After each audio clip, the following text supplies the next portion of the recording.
Go Pizza presents SCP. The Steve Dangle Podcast with your hosts, Steve Dangle and Adam Wilde. Well, I guess we could finally stop talking about trading Nylander because he doesn't have any points. Yeah. It's nice, right? We could trade him because he doesn't have enough points. You see. Right. Yeah. Because he's got, what, only 2 in 3 games now? Yeah, that's less than a point per game. But he's on pace for a career high. Oh, is he? If it were a full 82 game season, he'd be on pace for 66.6 points. There you go. 0.67. I was reading Chris Johnson's article earlier this morning, and one of the interesting things that he talked about was the fact that it takes training staff estimates that it takes after training camp 9 days for them to get up to full speed. Yeah, I was seeing Babcock talk about that as well. They're saying that like he's not going to be at full Nylander until at least mid-January. Full Nylander. So, for anybody that was hoping that he'd just jump in and be Doug Gilmour circa 1993, it's not going to happen. No. Well, I mean, I don't know who the hell expected that. Well, a lot of people, apparently. A lot of people expected that. Way too many people. Well, he makes a whole bunch of money, so he should be producing right away. Let's go. Let's get it done. You wanted all this money. Guys, it's not how it works. Hey, trust the process. Right? Am I right? Trust the process. So, Leafs take on Carolina last night. They win 4-1. Carolina scores one of the goals for them, which was thankful. Dougie Hamilton was abysmal. He had a terrible night. And I'm always talking about the good the Leafs did and the bad the Leafs did. I don't delve too much into the other team. Hamilton was bad. Like he was on the ice for all 4 goals. The 2-on-1, he was the defenseman who pinched, scored on his own net, and that was pretty notable. Connor Brown sort of boxed him out for the Tavares goal. And what happened on the first? Oh, Freddie the Goat. Yeah, Freddie the Goat. The human SUV. But he parallel parks perfectly because he doesn't like to touch anyone. He does, and he set a career high in points with his 4th assist. Wow. So his career high is 4 points. We did it, everybody! Woo! We did it! Freddie the Goat. I wondered about what you thought of Connor Brown slotting in with Hyman out. A lot of people hated it. It makes perfect sense to me. And the 4th goal was a great example. Because I'm like, oh, that's what Zach does. Like, he goes to the net, and he takes a guy or two with him. Kind of like what Kasperi Kapanen did on Matthews' overtime goal in Buffalo. Kapanen pushes. Man, I know the plan was initially Marleau and Nylander with Matthews. Kapanen's so good at finding Matthews space. And yeah, exactly like you said, he's so good. He's so good with Matthews. I don't know how you take him off that line. Janssen might be a little out of his depth, and I like Yanni, but yeah, Kapanen's sick. And back to Connor Brown. And we should trade him for Wayne Simmonds. You tweeted something interesting about that earlier today. Yeah, well, it was. I think it was just a discussion they were having on Hockey Central at noon. I think it was Doug McLean, Nick Kypreos, and David Amber, and it was basically, would you trade Kasperi Kapanen for Wayne Simmonds? I've wanted Wayne Simmonds to be a Leaf for over half a decade now, and no, no. Simmonds has 10 goals so far, which is good. Kapanen's got 11. Simmonds has 4 assists. Kapanen has 10. Just no. I'd love to have him. I'd be happy if the Leafs. But you don't want to trade Kasperi Kapanen for a rental. I think there's an argument to be made, and I think it's a fair one. When you're looking at Kasperi Kapanen, the way he's put himself into the conversation of a guy that's going to make multiple millions at the end of the season, that there are going to be casualties in the cap world, and we've talked about this. It's going to be about $40 million wrapped up in 4 guys. Yeah, so he might be the guy that gets dealt, but that's the thing. Sometimes you got to deal talented people. That could get them the defenseman they're looking for, or whatever else they might be looking for. But Kasperi Kapanen may be the casualty in the end. Maybe in the end, maybe. But like for now, they got a ton of space this year, and Simmonds would only be a Leaf this year. They couldn't afford him going forward, so he'd be a pure rental. So if they were to look into that, I'd be happy to give up. I'd say even a first. It's going to be a late first, man. Yeah, and it's Wayne Simmonds. I took a screen cap because someone was like, "Here's what the lineup would look like." Kapanen, Matthews, Nylander. LOL already. Hyman, JT, Marner. Marleau, Kadri, Simmonds. That's a mean line. You imagine Kadri and Wade Simmonds together? Dude, that's like a first line on some teams. Well, and just the attitude that those two guys would have in terms of like there'd be a lot of angry teams. You know how much of a dick Kadri would be if he knew Simmonds was there on the ice with him? And then Janssen, Lindholm, and Brown, I guess? And then you have Ennis. Ennis wouldn't even crack the lineup, and Goat. Wow. It's pretty disgusting. Wow. And then that gives you the option, too, going into, and I think because the Leafs and Raptors medical staff we know are forward thinking. It used to be in the past to be like, no, you got to tough it up and play every game. Where, you see the Raptors with Kawhi, they're resting him. Because why? Why would you overdo it? You know you're going to make the playoffs. Like, if it's a different thing, I think, if you're a team that's on the edge. Yeah. But if you're a team that is very, I mean, the Leafs are second in the NHL right now. And it's Tampa, Toronto, Nashville. The Leafs have a 3-point cushion on third, and Tampa has a 6-point cushion on the Leafs. That's unbelievable. But if you're with their starter out, but if you're the Leafs in Tampa, you're probably looking at this like, I could give my guys a couple, like you give Freddie Anderson the back-to-backs off towards the end of the season. It may make sense. Why not give Matthews a rest? Why not give someone else a rest? Like, Tavares and Marner. Those are guys that probably could just take a night off. Rest Marner down the stretch because he became a richer man yesterday. Triggered his $212,000. Ooh. Not bad for 35 assists and 51 games left. Yeah, that's pretty ridiculous. But Jesse, can you look up Louis Domingue's stats just so we can bring them up later? It's absolutely absurd. But the initial conversation about Connor Brown, do you think... We've talked about this before. He did a Zach impression. Do you think you were vindicated a little bit in the sense that Connor Brown's been the team babysitter and has played his role and has quietly gone about his business, but I've always felt that he can play a bigger role. He's got the skill set to be better, or to be in a better role, and to be in that role specifically, like a Hyman role. Not the same, but look a little bit at Kapanen this year. They gave him a bigger role, and he's thrived so much that they haven't really taken it away from him. And even when he's playing with Kadri, he still looks great. That's a fantastic line, and that guy, I think, was projected to start on the fourth line this year. Brown, Justin Bourne hit the nail on the head earlier this season, and there were a couple times where I doubted him, but I think he's right, man. Brown is making a little bit too much money for someone that deep in the lineup, but guys that deep in the lineup don't always stay that way. Mm-hmm. In situations exactly like this one, and you can pay someone league minimum and have an excellent little maybe in your lineup. Or do you want to pay a little bit extra for the good stuff? You want to pay a little bit extra for a yes. He's a yes. Yeah, no question he's an NHL player. And I mean, you don't former 20-goal scorer. Well, yeah. I don't know if... Who knows? He's not being put in a position to ever do that again. And people are looking at it as a flash in the pan. But do you think if Kapanen wasn't on Matthews' line, he'd have 11 goals right now? He'd be on pace for a 30-goal season? No. I mean, he played most of it without Matthews. He did? Well, Matthews was out for a month, right? Oh, Kapanen was up. Yes, but it started with Matthews. Sure. I want to say he was at 6. And then he was still a great player, and he was a big part of the lineup. Yeah, no, I just want to be fair to, I'm not saying he's a bum. No. Obviously, he's so sick. But now it's funny because I'm having the problem that I had before where visually, I can't tell Kapanen and Nylander apart. Really? It's pissing me off on the ice because they're both right-handed. They both sort of wear their jersey the same way. Their number starts with 2. Uh-huh. And now they both have matching blonde flows. Matching dirty blonde flows. That's true, they do. And I'm like, oh, Nylander. Oh, it's Kapanen. Oh, Kapanen. It's Nylander. I got to look at their line mates to figure out I think who you they can are. tell it's Kapanen just by how much faster he is right now. Right, and I say that right now because Nylander has that sneaky speed. And again, they're different. Faisal Kamiza said, have we forgotten how good William Nylander is? And we have. And we haven't even seen it yet. And I think that's the great thing about last night was we got a couple of assists for him. Yeah. But what was awesome is that both deserve to.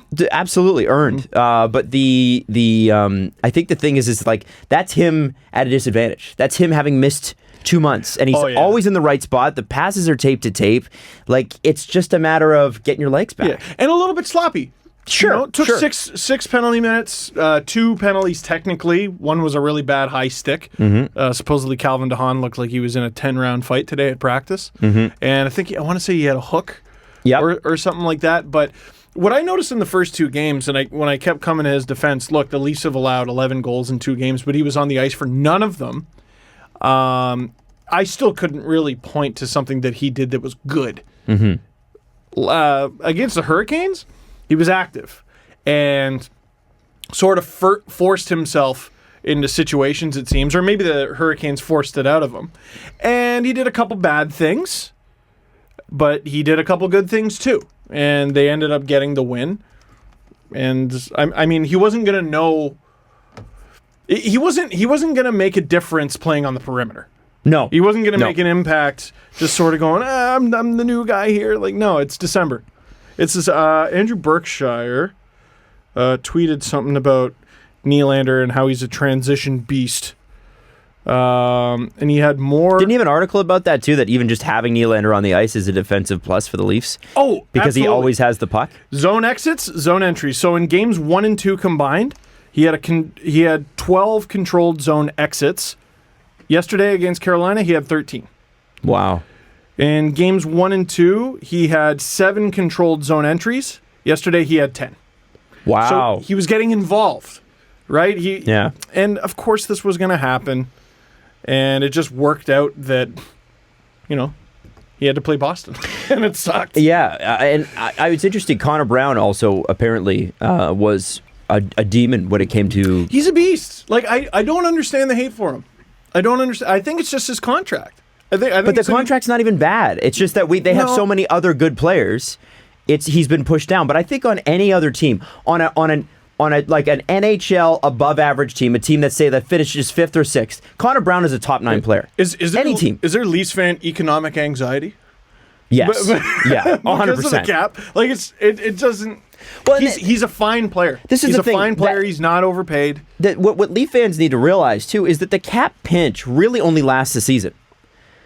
You got next year, basically, and then Marleau after next year, his cap's gone. I don't know what you do with Gardner. I'm not sure if they are able to hang on to him or not. There's big questions, but the fact is, huge questions. There is a ton of money coming off the cap, and people forget that. And you can make a trade, and apparently Zaitsev has value. And dude, I'm officially off the Zaitsev train. More and more.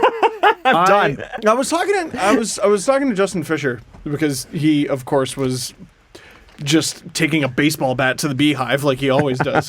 Just a pig in shit, that guy.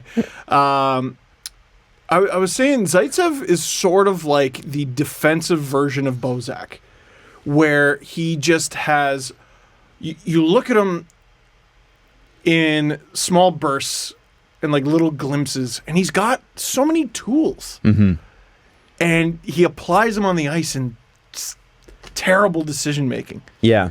Bozak, I mean, there's a reason he's a shootout monster, right? He's very skilled. Hands. Yep. Smart shot. He was a goal suck for Phil Kessel, but he knew where to be. We're always like, oh, his shooting percentage is too high. He put the puck in the net, man. But in the neutral zone, like in transition in his own zone, oh, it's terrible. And Zaitsev, to me, is just the defensive version of that. Man, I want to say it was Lauren Kelly tweeted today that Nylander now has more primary points than Nikita Zaitsev. Wow. Well, and I mean... That's so bad, and I mean, Nikita Zaitsev is also not playing in positions where he's going to get a lot of points. But Freddie the GOAT has more points. Accidentally got 4 assists, basically. Could have given him a shovel and gotten the same results. But then the question becomes, is it not more beneficial to have... You just re-signed Calle Rosen, right? Which was sort of... Dubas is fidgeting. Well, he's fidgeting now. I love it. And Calle Rosen, I believe, has... Is it 17 points in 21 games? He's real good. Well, the issue is, I think the Marlies are full of guys, and even Justin Hall in that conversation, full of guys who can move the puck. Right. And generate points. The Leafs' issue is getting stops. Yeah. Right? So that's the problem. So I guess... Calle Rosen, at the NHL level, in little glimpses wasn't good. But this season is a season where you can bring him up, try him out, and send him back down, and there's no penalty.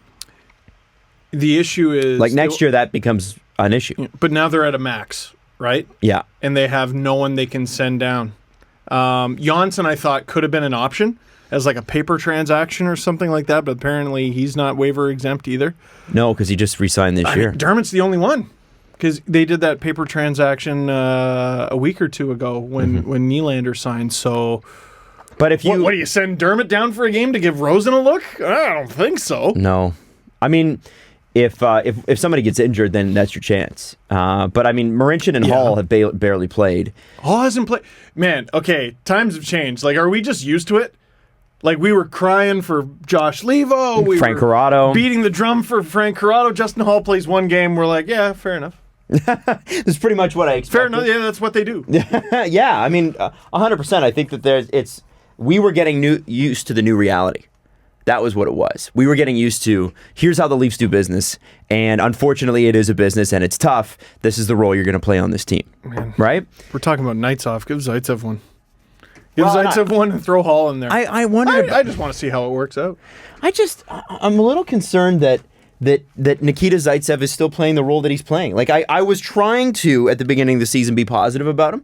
I'm like, there are skills there. There are tools there. And anybody that says there isn't, I mean, come on, there is. Yeah. But the issue is, the thing that he was best at in his first season was the power play. That's why he had 36 points or whatever it was. He's never going to get back on that. No, because they don't play two defensemen on the power play anymore. No. So there's two defensemen that play the power play on this team. You can barely kill penalty. Well, you can't. I mean, he does, but he's not a good penalty killer. I don't think so. I don't think so. He's nasty. So what do you do? That's about it. What do you do I don't here? know.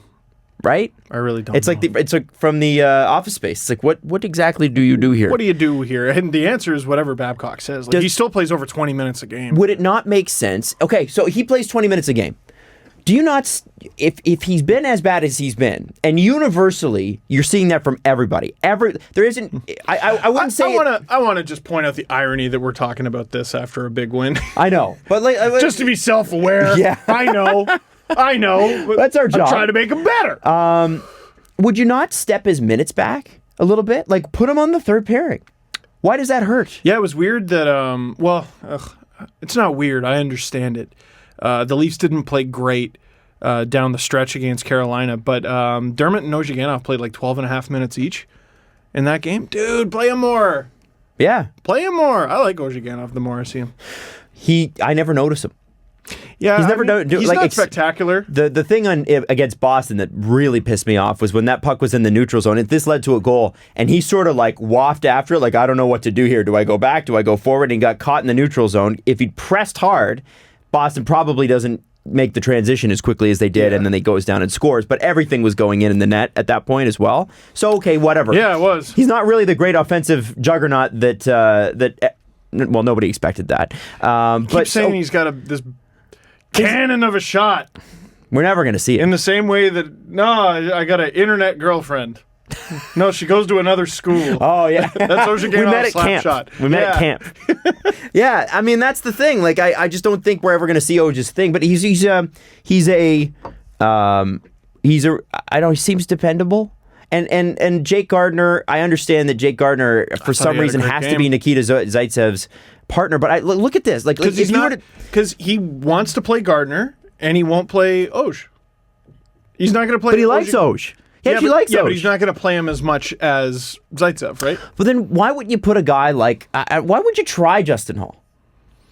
It's a great question, Adam. I feel like we've had this conversation before, just or with move different Travis names. Dermott up. We've had this conversation before with different names. I'm sure. I don't know what to tell you. Like, I understand why he probably doesn't want to put Travis Dermott in that spot, because Travis Dermott can't play Travis Dermott's game if he's playing with Jake Gardiner. Right? They're both aggressive. You can't have... from Mike Babcock's perspective, I understand that.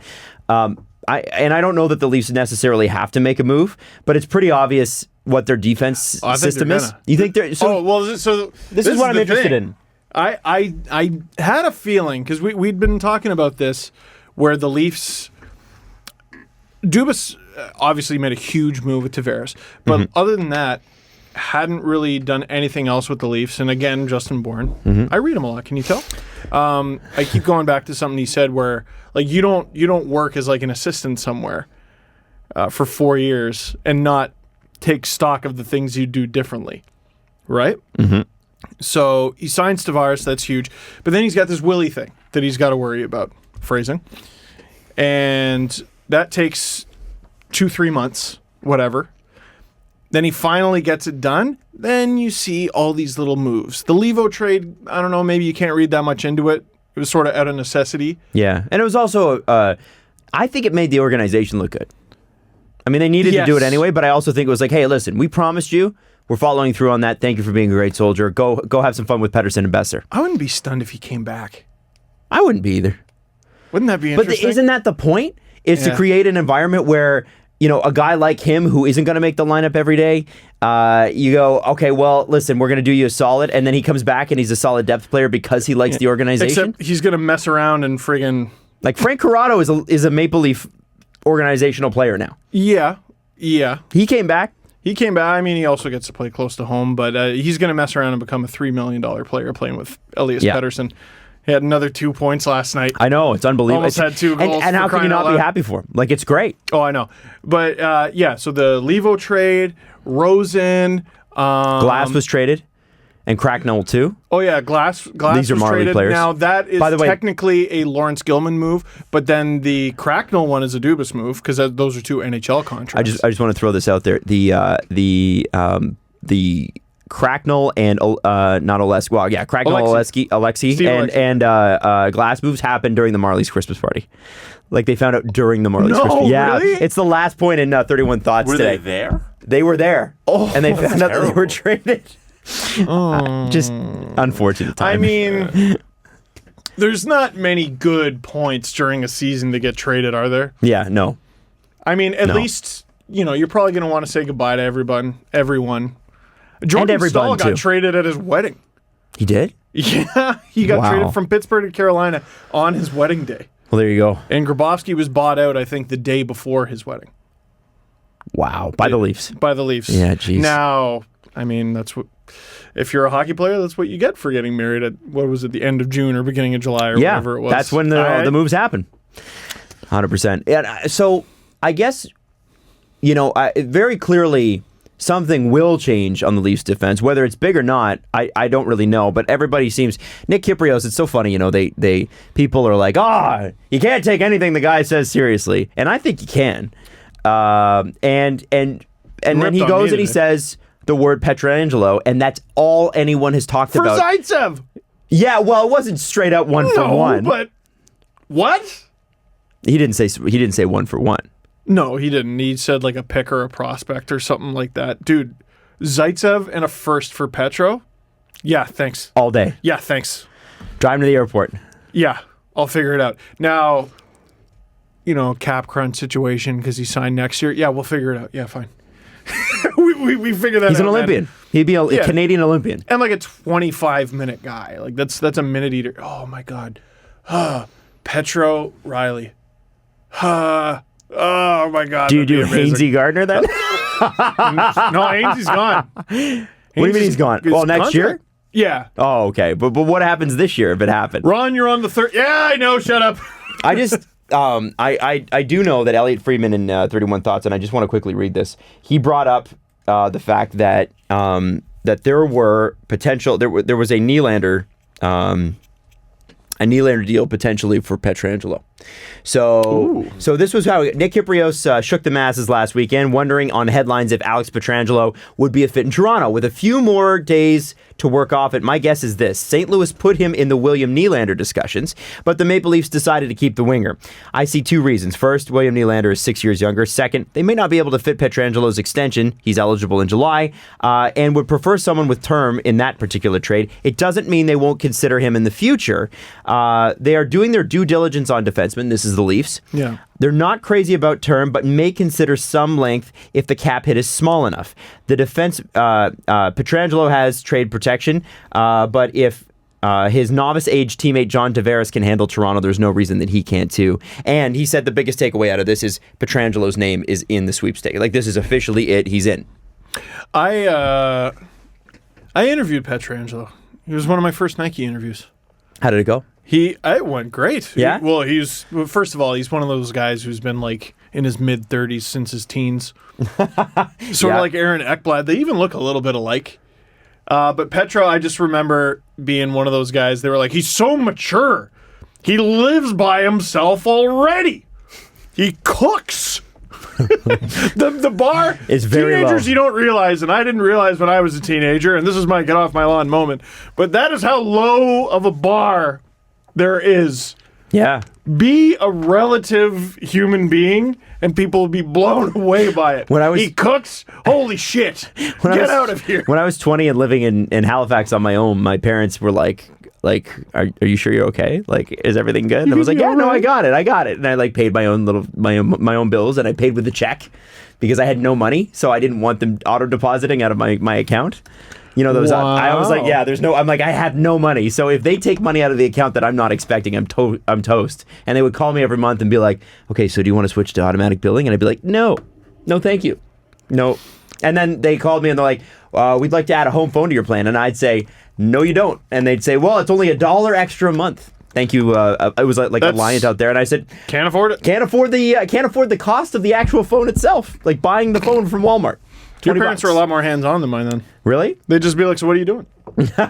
Well, you had some support. You had Mrs. Dangle when you moved out, right? Of course, yes. And she handles everything because I have no patience for things. Hey, since you brought up Nick Kypreos, I got a quote. Yeah, okay, what happened today at lunch? So, that's what I've been waiting for. Yeah. The Blackhawks are terrible, right? I mean, that's pretty obvious. Terrible. Dylan Strome scored a friggin' goal last night, but they lost. Again, they're bad. And Jeremy Colleton, I think, still has, 3 wins? Yeah, and they are last place in the NHL. They're last. That is bananas to me that they're last. By a healthy 1 point behind. By a healthy 1 point. Behind the Los Angeles Kings. So, they were mediocre with Joel Quenneville. Mm-hmm. Then they go with young whippersnapper Jeremy Colleton, and all of a sudden they're last. It's bad. Got this quote from Nick Kypreos from HC12, Hockey Central at noon. Mm-hmm. It's like throwing Steve Dangle out on Coach's Corner because we got rid of Don Cherry. Kipper, you're not wrong. That's what it's like throwing Colleton in there? Yeah, so he was comparing... Well, because Joel Quenneville is like one of the best coaches of the past decade. Yeah. That's a compliment. And then you're just throwing in this first-time head coach. No, it's not. That's a compliment. No, Colton's failing right now. That was the analogy. He's saying I would fail also. But he's right. Competent enough to get the job of head coach of the Chicago Blackhawks, an original 6 team. That's incredible. I'm with Jesse on this one. I think there's anybody he could have picked anybody in the world, and he picked your name. At least you're at the bar where you could get the job. He just picked the youngest person in the office. He could have said JD Bunkus. He picked you. No, but he didn't. Yeah, but he didn't. He picked you. Because JD couldn't get that job. You could get that job. More. You could get that job. That's all he's saying. I don't know about that. Also, JD would be fantastic at that job because he's never wrong. Never wrong. Just ask. I'll be like, well, I see your point. And all of a sudden, when has Don ever been like, you know what, Ron, you're right? That's true. Good point, Ron. So maybe words never spoken. So maybe what they'll do is they'll put Ben and JD in there when Ron and Don are like Ron will still continue host Hockey Night in Canada, but just put Ben and JD in there. JD will be eating his dry salad. Disgusting. It's gross. Yeah. So Kypreos giving me the gears, and I was getting roasted on ice surfing as well. Why? By Ken Reed and Jeff Merrick. Oh, this is by the good people. I was stupid enough to tell them. Can you imagine 2 guys worse to tell this? I told them I've never seen Slapshot. Oh, Steven. Jeff was walking and he stopped in his tracks, and he looked at me totally differently. Had he not already written the foreword to the book, I think he wouldn't have. I'm a little shocked that you haven't either. I didn't know that about you. And I also, this is like, again, I'm not proud. In the summertime, when you're watching Matthews highlights on July 30th, ask me if I feel regret. 90-minute movie. Ask me if I feel shame. Do you feel shame? No. I don't feel You shame. don't feel shame? A little bit? Don't feel shame. I feel a little bit of shame. No, one of the crew members was like, if you work in hockey, that's freaking embarrassing. You should do LFRs for hockey movies. You should do a Slapshot That's a great LFR. idea. I was thinking about that. Well, from what I hear about Slapshot, people are going to judge me just for watching it. But, I was told repeatedly there's some things that you can't say anymore in this movie. I haven't seen it, so You I don't mean know it's a what those movie from a things different are. era, so No. we can't look at it through a modern from the 70s modern or lens something? because it's from a different era? That was another thing I tried to roast Jeff and Ken back with. That movie was made 11 years before I was born. Yeah. It was over a decade. Well, you damn it. should have turned it back on and been like, well, I'm just not old. Yeah. Oh, I did. I was like, well, you tell me about things from 11 years before you were born, Ken. right. Tell me about the best movies of the... Tell me what about was how it? you were upset when The Motley 50s? Crue was no longer on the radio, Ken. Yeah, tell me about the best movie of 1918. No, I was Jesse. That's something I was thinking about for the summer, like doing like books and movies and stuff like that. A fun fact about Ken Reed's age. Somebody changed his Wikipedia page so it says he's 72 years old. And no one has changed it back. So Maybe it was Ken. maybe it was himself. Yeah, I'm 72. No, I love Kenny. But anyway, I think My Ken Reed impression is my Jeff Blair impression. It's not very good. I think when it comes back, coming back to Pietrangelo for a second, I mean, it's really nice to be pie in the sky about it, but a trade like that, as these players that we've become attached to, like we've watched these players for 3-4 years now, these young guys, Janssen, Kapanen, Matthews, Nylander, Martin. One of those guys will not be the big three plus Tavares. Will not be the big three, but you're going to lose Janssen or Kapanen in a trade like that. And I wonder too. I don't know, man. Kapanen, I think, has put himself in a different tier. To not be traded for Pietrangelo? Well, I think if Pietrangelo is if he's in a good situation, he's a Norris candidate every year. okay. Pietrangelo, maybe, because he's an Olympian and has term and is a right-handed defenseman. All of those things are premium. Simmonds is a winger on an expiring deal. Oh, I wouldn't say Simmonds. No, Right. No, Simmonds is not. I honestly, I don't think rentals go for as much as they used to. Like I think they're like B-level prospects. But do you now. see the difference, though? 100%. Like Janssen for Simmonds, I wouldn't like it, and I don't know if I'd do that, but I'd understand it. Cost control, man. I would Yeah. say if they did Connor Brown plus something for Wayne Simmonds, then I'd be like, okay. Ugh, man. That's the... Well, Petro makes a lot more sense in terms of need, but the idea of Simmonds becoming a Leaf is just so cartoony and funny to me. It'd be amazing. Just because it... Listen, I don't know if there's one move the Leafs can make to make their D even, like, above average. Or, like, even, out of the Just 16 average. teams. Just average. Just be average. Yeah, but, like, okay, forget average in the league. 16 teams make the playoffs. Out of those 16, do you think the Leafs could find a way to put themselves in the top 8? No, not this year. So why not just make the thing that makes you special even better? For a relatively low cost. For a relatively low cost. But if you have the puck the whole time, you're not going to have to play defense. If you have Pietrangelo for 2 cup runs. Oh, my God. Like... Oh, yes, Adam, use that word. Right? Oh. It's 2 cup runs. That's what that is. That's what you're buying him for. I think it's worth it. And the thing is, the Leafs are going to have a decision to make here. Like, I don't know. Kyle Dubas is a much, much smarter man than I don't even need to say it. Everybody knows it. But I know Kyle Dubas is looking at this and going, we can't keep everyone. So is the idea to be... I mean, I doubt Kasperi Kapanen gets an offer sheet next summer with, there's like 15 other guys getting offers who are restricted free agents who are absolute studs, superstars that are available. So everybody's like, well, they're going to throw offer sheets around like they're candy. Well, no, because most teams actually have an RFA that they've got to re-sign. A guy like Kasperi Kapanen, I hope they can keep him. I hope that they can fit him under the cap.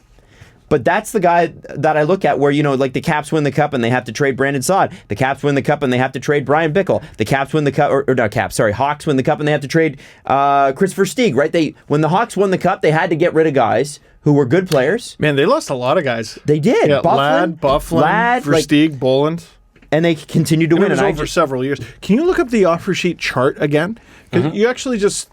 Something occurred to me, because like all these Marner and Matthews offer sheets, they're ridiculous. I could see Matthews. I could still see it. Oh, of course teams are going to try, but like I just don't think it's going to get to that point. I think the Leafs will have him The locked number up. they threw out was 15. Or I heard 14 or 15 mil. So you're going to give up 4 first-round picks and have him eat up that much? I don't know. That's a steep He price. might look at that and go, well, how are we going to win? He would look at that because he knows he can make that money here beyond his contract. I don't think Matthews is dumb. I don't think his parents are dumb. Like, I don't think his advisors are dumb. But, so that's super risky, and I just don't think most NHL teams are that bold. But what are the, let's say for a guy who makes $4 million, what's the cost? If you go 2.029 to 4.05. Can it just be 2 to 4? No, it has to be 2.029. That's 1 second round pick. Between 4.059 and 6.088, that's a first and a third. Yeah. So you keep it under that 4.05 number. Man. So to me, that's a much more delicious target. Yeah. If you can get Kapanen for what is essentially just a second round pick, like with Matthews, you're looking at a chunk of your cap. Yeah, looking at about 20% of your cap. Kapanen, it's you're just signing a free agent, second round pick. Man, that to me is the guy you target because the Leafs will move heaven and earth to keep Matthews and Marner. And they will keep them. Yeah, but Kapanen is maybe the sort of guy where they can't afford to pay him. Yeah. That to me is a much more compelling target. And that's my thing to say is, like, be proactive about it. I mean, obviously you want him for the playoffs, and I get that. Or Janssen, too. Or Janssen, who's making $750 and is betting on himself, and I get that. Good move for him. Good for him. But I see a guy like Kasperi Kapanen, and I go, okay, there's real value there. There's real value there. If you can get out from underneath Nikita Zaitsev's contract, and it costs you Kasperi Kapanen, but gets you Pietrangelo, you've got other players that you can draft in that are coming up, man. You can make other moves. I do it in a heartbeat. And, I mean, if I could do it for less, if I could do Zaitsev for Pietrangelo straight up, like, people are like, oh, I can't believe that's the trade. No, it's not the trade. No. St. Louis isn't stupid. Doug Armstrong's not a dummy. And he doesn't want to just give up on a guy that's, or give a guy away. But I feel like there's a price you're going to have to pay eventually. Yeah. I would rather it be now, and I would rather it be before the trade deadline. I'm kind of one of those people that I like get him used to it, right? Yeah. Get him some reps. Why wait till March? Totally agree. Why would totally you agree. like? I would rather be silent on the trade deadline because, as Brian Burke says, the most mistakes are made. Trade deadline, July 1st. The problem is when you're a buyer, though, you're sort of waiting on the seller, right? The Leafs could trade off guys whenever they wanted to. But if a few years ago, if St. Louis isn't selling, you're waiting. Yeah, you're waiting unless you sweeten the pot. Yeah. Which you're probably going to have to at the deadline anyway. It's good to be a seller. The problem is you just have to eventually be good. Yeah. Which a lot of sellers aren't that great at. Yeah, and I love Kasperi Kapanen as much as the next person. I just don't know how. Beyond the big four, and obviously Morgan Rielly and Nazem Kadri, who are already under deals, I just don't see how you keep a guy like that. I can see Andreas Janssen staying because I don't think Andreas Janssen is going to make much more than about $1 million and a half next year. I think he's a good player. Depends on how the next 50 games go. We got a lot more to go, but I don't think he's in a role right now where he's going to make a lot of money because I want to say it was Ian Tulloch sort of brought up the idea of giving him like Calle Jarnkrok's contract. What is Calle Jarnkrok? It's like 5 years, but $2 million per. Okay. Something like that. So yeah, that'd be interesting. And I guess that's not that dissimilar from like Connor Brown's contract or Zach Hyman's contract. Interesting world, man. So just so you know, we still want to see the Sellies that you love. Yes. The Sellies that you love. Tag us at Budweiser Canada, at Adam Wild, at Steve_Dangle, and at Jesse Blake, and use the hashtag SellySeason. We want to see your Sellies. Well, we want to see your favorite Sellies anyway. That was my Selly right there. I got up and danced. And there have been a few good ones this week. I think William Nylander's first goal. Oh, it's going to be amazing. That will be a Selly worth looking at. And by the way, you don't have to get a different Selly from someone else. If someone has a good Selly and you like it and they like it, you're entered. You're entered to win. It's good. Yeah. So you can tweet us the same goal all year long. Doesn't matter. But I would say maybe. But if the Leafs are going to give you stuff to work with. I think William Nylander's got a special celebration plan. That's my thinking on that. Maybe I'm crazy. I know he's kind of quiet, but no Mona Lisa smile. Really, that's it? Yeah. Yeah. Act like you've been there before. I know, because he's, I don't know, I still think he's a little scamp. He's still my little William. Yeah, no, he's Mona Lisa smile. He saves his energy for the big games, the playoffs. That cap celebration, that was awesome. Chris Johnson brought up a good point. Always. On the weekend. He always does, our boy Chris. And he said that one thing that nobody's considering, and this goes on to the offer sheet conversation we were having, is, okay, so you offer sheet Toronto. Do you really want to deal with making an enemy out of Toronto? Yeah, and I mean, people just automatically go to because that's the thing. It's an the offer revenge. sheet arms race. Who wants to be on the receiving end of Toronto's revenge? Dubas doesn't seem to me as a revenge guy. But no, well, and I mean, if you're gonna offer sheet teams out of vengeance, you might make a stupid move yourself. Yeah. You know, so but that's this is how these guys think. They're paranoid. But there are other ways they can screw you. There are other ways they can screw with you. So it's a poor enemy to make. It's going to be interesting because, like, Dubas has sort of been, championed as this guy who's willing to do things a little differently. Doing things a little differently would be offer sheeting someone. Does he want to make an enemy out of anyone because he's vulnerable heading into the summer? Mm-hmm. I don't think this summer. No? I don't think he would. I don't think he's going to offer sheet anybody. I don't think they have the money. No. But I think he makes. I think he is definitely forward. A GM that would make an offer sheet going forward, especially when they're with their cap space. And the guys that you want are the guys that are RFAs. I don't think anyone's ever gonna do it again, man. Like, it sure is fun to talk about, though. It sure is fun to talk about, and if it's ever gonna happen, it's gonna be this summer. There's so many guys, and like not even just on the Leafs. Mikko Rantanen might be a guy that you take a chance on. But like the fact that you could sign someone to, what was it, 4.05 or whatever it is for a second. The fact for a second round pick and no one's done it, it's not gonna happen. The last one was Shea Weber was offer sheeted by Philly. That was the last one? That was a long time ago. I would say the last biggest one was Shea Weber in Philly. And it was 7.85, which would have been... And it was one of those ridiculous Game Genie contracts. 14 years. Yeah, whoa, really? Yeah. He made... Shea Weber, I don't know about this season, but for at least 1 or 2 seasons, was the highest paid defender in the NHL, making $14 million cash. Not cash, actual salary. His cap hit was nearly half that. That's why there was a lockout in 2012. 14 years, $110 million at 7.85 AAV. That was July 2012. That would have been, under this compensation rules, a first, a second, and a third, but Nashville matched. Yeah. So Philly screwed over Nashville hard. Well, Montreal. Well, exactly. What has Nashville done in vengeance?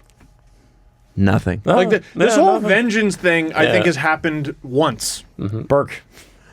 No, it wasn't even that. That was just slinging mud. They weren't. Exactly. It was just, I'm going to fight you in a barn. Gives a shit. It was I don't remember who did what first, but it was, I think the Canucks offer sheeted Backus when he was with the Blues. And then the Blues offer sheeted Kessler. Both teams matched. So that is that what the big stalemate is, folks? That's what it is. Ooh, like freaking. The last time an offer sheet, I have the list of offer sheets. Ever Let's in the hear NHL. it. I want to hear it. I couldn't even name them. The last time an offer sheet was offered ever was Ryan O'Reilly, February 28th, 2013. Now, does that mean signed or offered? So this is just offered. It was matched. I'll go through them. There's probably more than are reported. Yeah. No, if it had to be matched, he signed it. Yeah. These are all the ones that were matched. Yeah. Okay. All right. Yeah. This was, sorry, say this one, because this one was crazy. Yeah, so it was 2 years, $10 million. That's not bad. So it was 5 years.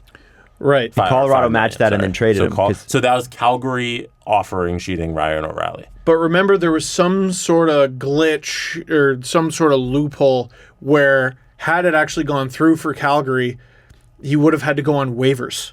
What? Really? Yeah, I can't remember exactly how it worked. Wasn't Jay Feaster the GM at that point too? That was the Jay Feaster move. I don't remember, but he would have had to. Calgary would have had to give the picks to Colorado and then potentially have lost him to waivers. Oh, wow. I guess they withdrew so that that. was February 2013, and before that we go July 2012, which was Shea Weber. And The last one was 5 years ago? yeah. It's half a decade ago. Yeah. And that was matched. And then Shea Weber is matched. Steve Bernier matched. David Backes matched. Steve Bernier. And the last time we have to go to an offer sheet that was accepted was Dustin Penner in 2007. And that was not matched. That's what I mean. Yeah. That's the last time Sorry, it was accepted and not matched. Yeah. Yes. Yeah, which was And that didn't work out very well, did it? It's terrible. So they got a first, a second, and a third. The thing is, it puts the player in a tough spot too, because you've now signed this player to more money than than perceivably they're worth, right? If you're not overpaying for an RFA, then the team that didn't match is kind of stupid, or they're in a total cap crunch. And they're going to be mad at the player unless you're Shea Weber. Let's say it's Matthews, the captain. Let's say it's Matthews, and some team comes in and they offer him $15 million. So you have paid him over 20% of the cap, and 4 first-round picks, and you can't surround him with great players to play with. You can't have a deep team with a guy making $15 million on an $80-something million cap unless you've drafted amazingly and everybody happens to join the league on their ELC at the same time. So you've set Matthews up to fail. We're using him as an example because while he may perform really well, chances are the team's not going to. And the interesting thing, though, is I could see him potentially being worth it financially. Not against the cap necessarily, but just money. Well, I can see him being worth it. It's just a matter of such a big star. He would look at it and go, "Okay, I haven't won a cup yet. Yeah, do I want to win or not? Do I want to win a cup?" Yeah, exactly. And that's the thing. Like you're putting yourself on at a severe disadvantage for at least 3 or 4 years until the cap kind of opens up a little bit more. Yeah. I don't. That's the thing, though. The Coyotes are never going to be a cap team. So if he makes the money that they can spend, but he'd have to want to go there. Yeah. It's not going to happen. I don't think. I'm going to tell myself that until I believe it. It would be for the cap for the Coyotes' internal cap. It would be even more than 20%. Which is $36 million. It's insane. No, I made that up. I mean, it's just. I find it hard to believe. Although a guy like Kapanen, yeah, it makes a lot of sense. Which goes back to my point. He's got value now, which is way more than a second-round pick. Why not use it? Yeah. And those weren't top-tier guys that you listed. Nope. Penner. No, they're good. Backes. Shea Weber at the time was considered the best defenseman in the league. And Weber was huge. That was enormous. I remember that. But the fact that it's been 5 years since an offer sheet was even offered is incredible. I bet Nylander got offers. I bet they probably just didn't sign it. Yeah, they probably didn't sign it. Like, we just probably don't hear about the offer. Because the offer doesn't, it's non-binding until he signs it, right? Yeah. Like, you're basically, the system is in place to essentially force you to overpay for guys. Yeah. Big time. No, I just don't get it. Unless it's a middle, like a guy who could be a very good second liner, which is Kapanen. Yeah. And like Backes, I don't think was like peak David Backes, and Kessler wasn't peak Ryan Kessler. Like they were maybe on the downswing a little. No. This is when they were young. Oh, okay. So they were on the upswing. 2006 Ryan Kessler. Oh, wow. Playing for the Canucks. So they were kids. Yeah, and I think I want to say his draft year was 2003, sort of. So like you were still guessing. Yeah, you're guessing, man. So it's Magic Beans, basically. Yeah, and they're both essentially the same guy. Both in some ways, couple of jerks, just a big couple of jerks who are big and jerky. Has a picture come out of Backes' face after last night? Did he get filled in? I haven't seen it. No, it was. I didn't see whose skate it was, but someone's skate came up and cut him in the face. But he came back to the game. Okay, good. Came back to. There were a lot of guys who left the game last night and came back. There was Backes, there was DeHaan, and there was also Tim Peel. It was OEL who kicked him in the face. Oh, yeah. I can't believe that stuff doesn't happen more often. That's terrifying, man. If Mikko Rantanen continues to score at this pace, he will have 138 points by the end of the season. It is 31 games in. He's got 39 just assists alone and 52 points. That'd be like the best offensive performance in like 30 years, something like that? Close to it? Yeah. Or 25 years? No one since the mid-90s has hit 130, I don't think. It was like Yager or Lemieux. You got to think the NHL is pumped about that. Hell yeah. That you got to think they love that. Hell yeah, for sure. You want that score. And as much as like guys like Tortorella lose their mind when it's 8-6, that's sort of what you kind of want. Yo, he looked so unhappy last night. I mean, even when they're winning, they look bad. He looks bad though. Like John Tortorella is just a not happy guy. It's funny. I'm reading that goal was shocking though. I read a book so bad. I just finished reading The Score Takes Care of Itself, which is a book Kyle Dubas highly recommends, and I downloaded it and I was like, okay, I got to read this book. I got to listen to it. So he talks about he was the coach of the San Francisco 49ers. One of the things he talks about that he let get away from him was his ability to enjoy wins. And I thought instantly of John Tortorella. Like he's like, I was at 0 if we won. I was at -1 or -2 or -3 if we lost. Right. Like, so there's no way to get ahead, so it weighs on your psyche. And to me, Torts seems like that kind of guy. He just seems like a guy that is he's like, yeah, we won and we should win. Not, yeah, we won and I'm happy for the guys.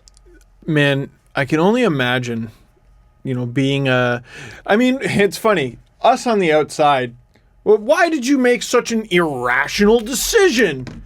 You dummy? Can you imagine what it's like mentally to be a GM, coach, or player playing over 100 games? You got exhibition, regular season, and playoffs. You're playing well over 100 games. 12, 13-hour days. Oh. Going over a video. Travel. Like Justin Bourne, I think I'd love to have Justin Bourne on, but I'd love to, mention? Jeez. I'd love to talk to him about like what it's like to be a coach that like is like you're doing video. That is not... People think, oh, that'd be sick. You get to watch hockey all the time.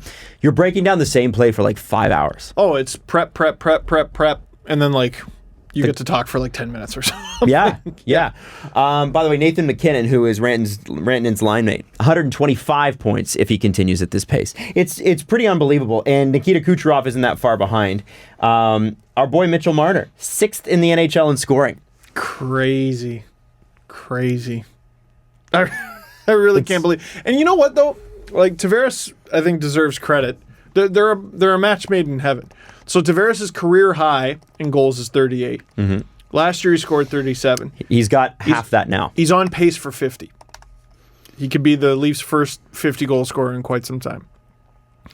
But I think, I don't know, this situation has sort of made me realize why goal scorers make a little bit more than playmakers. Because Marner can set that up all day, but you need a finisher. Someone's got to bury it. 100%. And you got to have somebody who's there. Yeah, he helped make JVR a very rich man. Like, Zach Hyman's on that line. People forget. Like, it's funny, like, they're like, oh, Mitch Marner's making John Tavares this season. No, they're making each other better. Zach Hyman plays on that line. Zach Hyman doesn't score. No, but they basically use him as like a shovel. Sure, but the point is... And it works. Even when Zach Hyman is in scoring position, he usually misses. Yeah, like, yes, you could put him in Tavares' position, and God love him, he's not going to bag 50. He's not going to bag 40. He's not even going to bag 30. Mm-hmm. Maybe 20? Maybe. I don't think so. Maybe. Here's another stat for you. Morgan Rielly. That's unreal. So we know the stat from last night, which is he's matched his career high in goals. No, passed it. Oh, he passed it. 10 goals? Passed it with 10, yeah. If he continues like this, if he continues at exactly this clip, this pace, 87 points. He's on track for 87 points. See, now, I guess we're deep enough into the season that we can have these silly conversations, right? Yeah, sure. Mm-hmm. Like, I always love, he's on pace for 164 points. And it's game 4. Yeah, when someone has like 2 points in the first game. Yeah. He's on pace for 164 goals. Which is funny. It is funny, but now it's mid-December, and he might actually do the thing. Dude, Ovechkin is on pace to get 50 in his sleep. Again. What was the year that Jamie Benn won the Art Ross, and it was like 80, he had like 87 86 points. 86 or 87. Okay, so Morgan Rielly is at, I'm looking at him right now, he is at 27 in league scoring. And he's on pace for 87 points. Jiv, 27 players could eclipse that. Can you do points per game on That's there? what I'm doing, 1.06. Okay, sorry. And Evgeny Malkin, who's played 2 less games, actually has more points per game than Morgan Rielly. but they've got the same amount of points. So, like, Evgeny Malkin could be another guy. Like not all these guys on this list have played 31 games like Morgan Rielly has. Some of them, another guy, Claude Giroux, 36 points in 28 games, 1.29. And that puts you right around, I think, 100 points. Yeah, that was another thing I saw with the captain conversation is because I said he had more points than Simmonds, and they're like, "Wow, Wayne Simmonds doesn't play with Austin Matthews." I'm like, the Flyers up front neither are did all right. Kasperi Kapanen. They're good. Come on. Like, no, you got Drew, Voracek, JVR. They've got weapons, guys. Come on. 100%. Yeah, But I just think getting stops. It's pretty cool that, like, you know, a defenseman's in that conversation. He's not the only one. But It's bananas. And it's not all because he's on that goofy power play. No. A lot of it is. Hey, that's not fine. all. Thomas Chabot, he's in the same boat. Man, Thomas Chabot, like, has to be the least popular player in Colorado. He's screwing up Jack Hughes for them. He's screwing it up. Wait, you mean in Ottawa? Well, no, because every game he plays for Ottawa, Oh, right. he gives them a chance to win and That's a good pulls point. Colorado away from that. Why lose did I for not Hughes. think of that? You're absolutely right. You imagine you add to that three-headed monster in Colorado, you add the number one pick in the oh my god. Just so I want to throw this at you too. This is fun. Whip it. The top 50 players in the NHL, with a few exceptions, top 50 scorers in the NHL, all are on pace for in and around a point a game. Love it. Top 50. We barely got, what was that, 3-4 years ago with Jamie Benn, we barely had players cracking 82 points in 82 games. And now we get the top 50? Come on. Something's definitely changed. But also, keep in mind, it's a long season. It is a long season. Guys get hurt. Like, I'm not even talking about guys slowing down. If you even, you miss 7 games, you play 75, takes a lot of guys right out of the conversation. Anyone who's on the fringe, boom, you're out. Yep. Are you going to do the Ovechkin-Gretzky conversation? What's that? Can Ovechkin pass Gretzky in goals? At 26 games, he was on pace for 60 goals. Now at 30 games, he's on pace for 66 goals. Is he? He's been increasing That's amazing. his on-pace goals per game, or at the end of the season, as he's going along. So, I think it's at how many is 100 and... Do you know how many? Well, he's got 25 goals in 30 games. It's So not a ton. Yeah. Well, yeah. it is I think a ton. if but he not averages 33 goals until he's 39, he ties him. that's hard. He's He has on- That's hard, The man. Washington Post did an article on his percentage of chance of passing Gretzky. This was on December 4th, so he's increased his chances. It was at 39%. He has a chance Whoa. of The passing The fact that it's larger than one. Like, he could be the greatest goal scorer of all time. his time on ice is up from 18.4 in 2017 to 21 minutes. Wouldn't you put... He could be the first guy, I think, since Solani, or was it Brett Hull, to hit 70 goals? Who's the last guy to hit because 70 goals? Ovechkin hasn't done it, and Stamkos hasn't done it.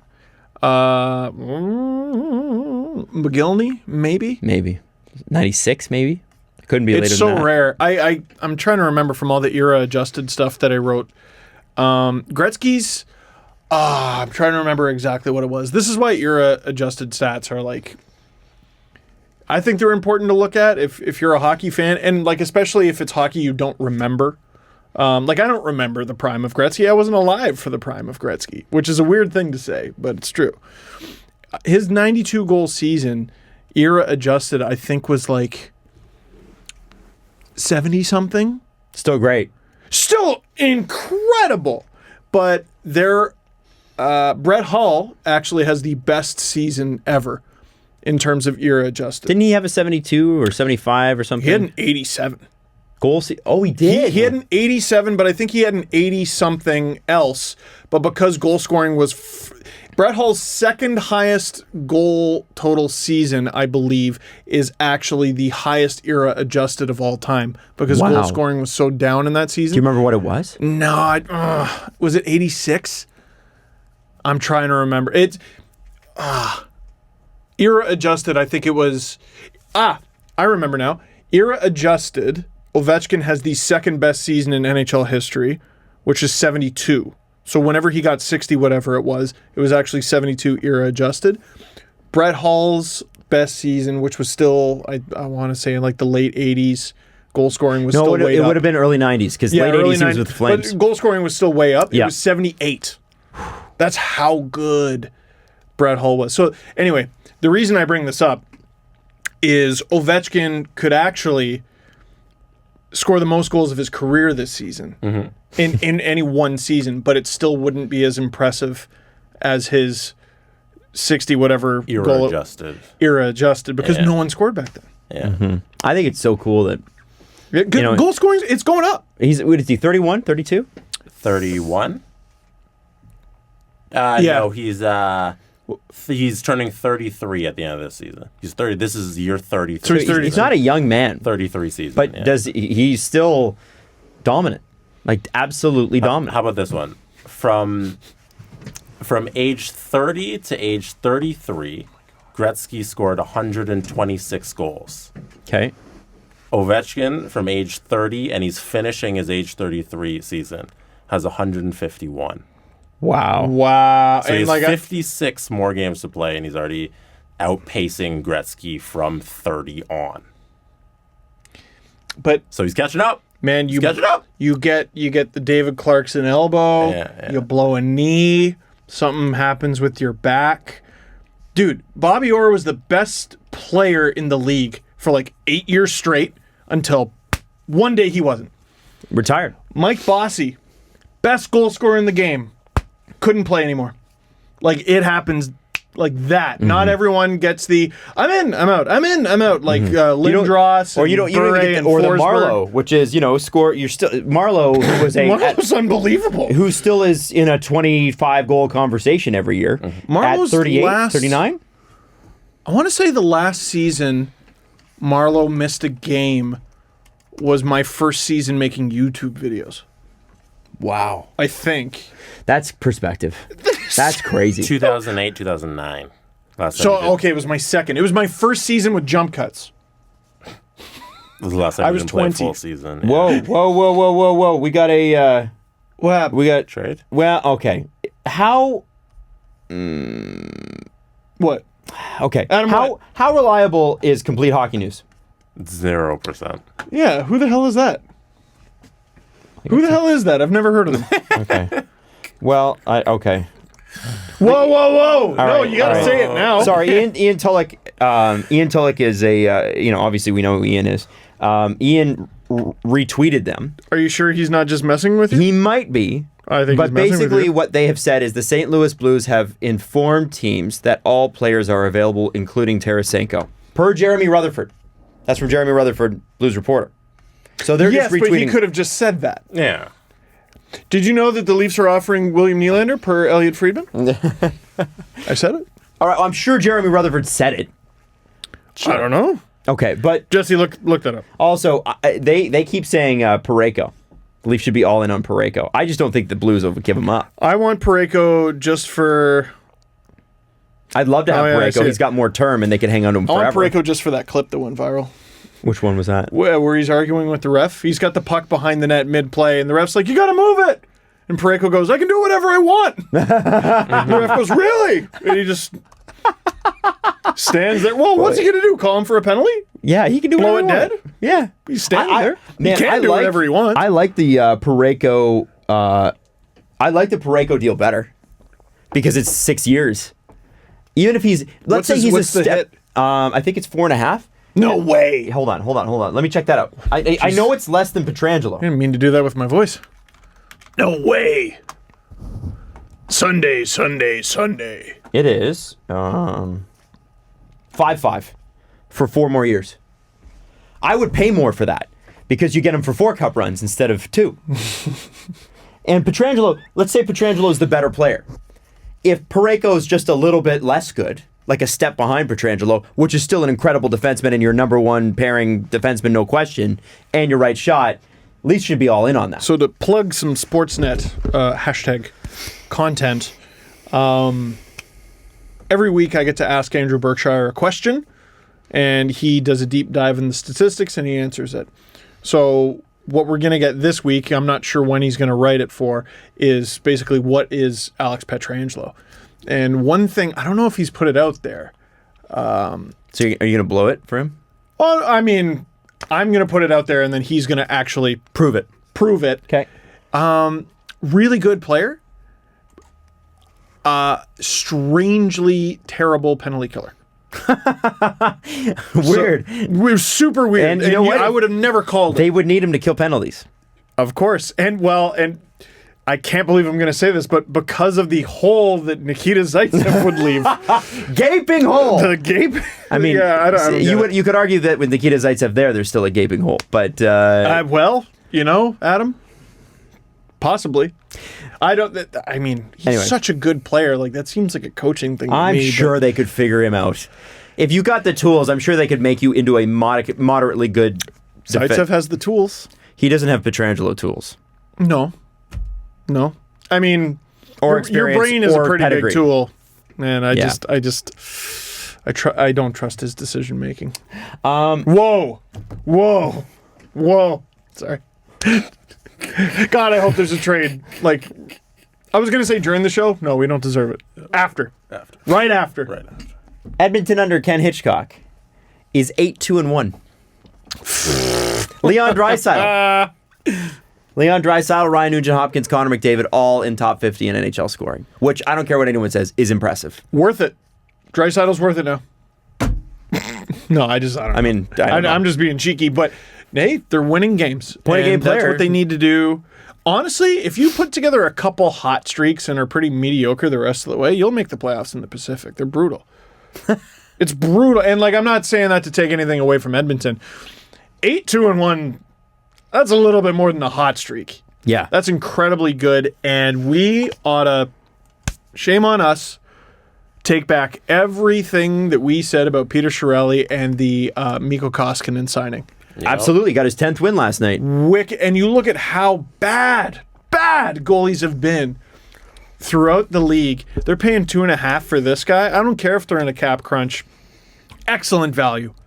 Absolutely excellent value. So the Flyers apparently are looking for goaltending. Flames are no longer because the Flames are doing really well. I know where you're going. Chuck Fletcher. A guy that I think, and Stephen Birch made a good point when I said this on Twitter yesterday. I said, you guys have a goaltending conspiracy, both of you, for, who was it? I did? Yeah, you and Jesse have a guy that you think is going to get traded. And I forget who it was. Oh, and we said Ryan Miller. Ryan Miller, yeah. That's out. And I keep saying Corey Schneider because I think that not only the Devils, I would say the Devils would have to retain. You're throwing like a 7th round pick their way. The guy hasn't won in a calendar year. But if you're a team that's on the edge like the Flyers are, and you want to make the playoffs, and that's the mandate for Chuck Fletcher. He has to make the playoffs. I mean, you're giving up nothing and you're getting a guy on probably 50% retained salary. Another guy I would look at, maybe not now, because I don't think Edmonton would want to do this now, but Edmonton's in a bad cap spot. Cam Talbot. Yep. If Koskinen is the real deal, and you'll find out. Why would you trade for Cam Talbot? He's terrible right now. Well, that's the thing, is you get him to retain. His percentage is below 900. The problem is the only thing... No one's trading a good goalie. That's the point. The only guys available are... You're lucky if a maybe is available. Yeah. Cam Talbot's at least a maybe. Darling is an optimistic maybe. Mm-hmm. Ooh. Dude, like Mraz... Like, who are the goalies who are available? Craig Anderson, I don't think is available. He is, according to Elliott Friedman, 31. He said he's... well, why wouldn't he be? Well, okay. If you're Ottawa and you can get something for him, and there are teams that are desperate, you might... They need to win games. You better get a first. Yeah. Well, that's what I would think the price would be. Goaltending is at enough of a premium, they might. Why not? And it'd be bananas if they did. But, you need... The Flyers, would you not put them in desperate category? Yeah. They're desperate. They're not in a position to waste seasons, I don't think. They're too... Look at them. They're too good. This is a fully developed team. They need a goalie. Yeah. They're a goalie away. They're not as good as Winnipeg was 2 years ago when they picked Patrick Laine. That Winnipeg team was a great team that had no goaltending. Jesse, can you bring up Winnipeg's goaltending numbers? By any chance? Oh, and Louis Domingue, because I told you to bring it up. I have Louis Domingue. Why do we have Louis Domingue? Why are you bringing up Louis Domingue? Because some teams are being sunk by bad goaltending. Tampa's so good that it literally doesn't matter. Louis Domingue's current numbers are... Here, do save percentage first, and then save record. percentage is .905. Okay, so that's not as bad as I thought, but not very good. Mississauga save percentage. Hey. Raptors, 905. Yes. His win-loss record with a 905 save 905 is 14-4 with no OT losses.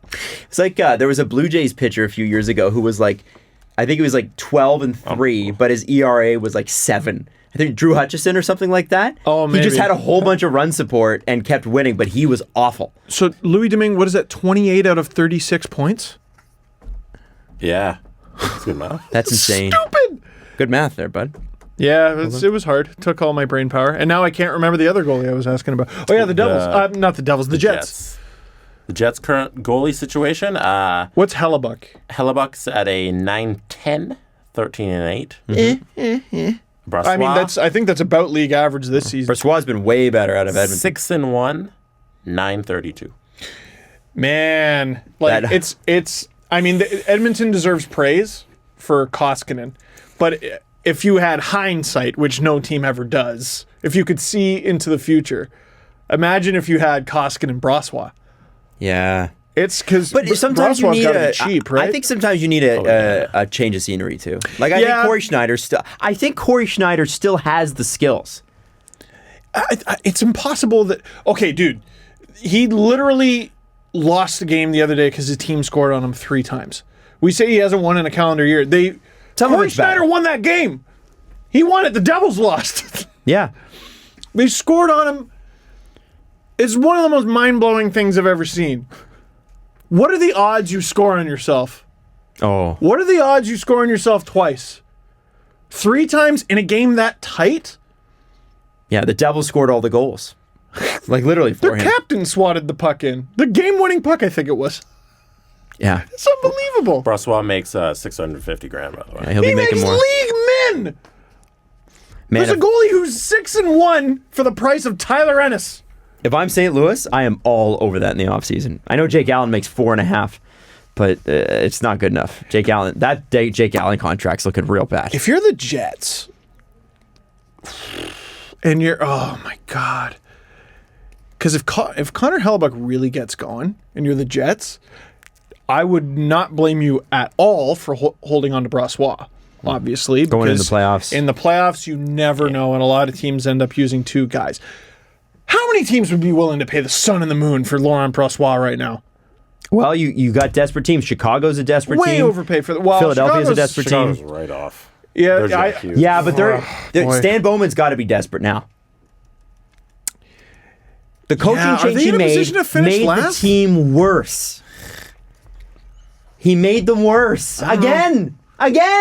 All his trades made them worse, except for the Dylan Strome trade, which honestly, I applaud him. It was a good trade. The Nick Schmaltz thing, good. Unless he was able to convince ownership, listen, this year's a write-off. I'm bringing in the new That's coach. what you got to do. I hope he did. It's an interesting. We have an interesting situation this year, and I think it's different from a lot of prior years. The worst teams in the league are the worst by accident. No one in the basement really thought. Can you look up the bottom? I don't know, 6 or 7 teams. Yeah, I got them By accident. Okay, You want to know? who's dead last? Chicago Blackhawks. They didn't know they were this bad. Los Angeles Kings. They definitely did not know they were this bad. I think they were in New denial. though. Jersey Devils. Oh, for sure. It's 29. they They may didn't have know they were this overperformed. bad, but yeah, they overperformed last year. It's not a tragedy. They don't need a complete reset. Mm-hmm. They thought they were better, but they don't need a complete And in reset. fact, if they got a top 5 pick to complement Heischer and Hall, you don't hate that. There's a reason Taylor Hall won the MVP, and it's not just because he played like it. It's because people were like, "Wow, the Devils made the playoffs." The St. Louis Blues, 28th.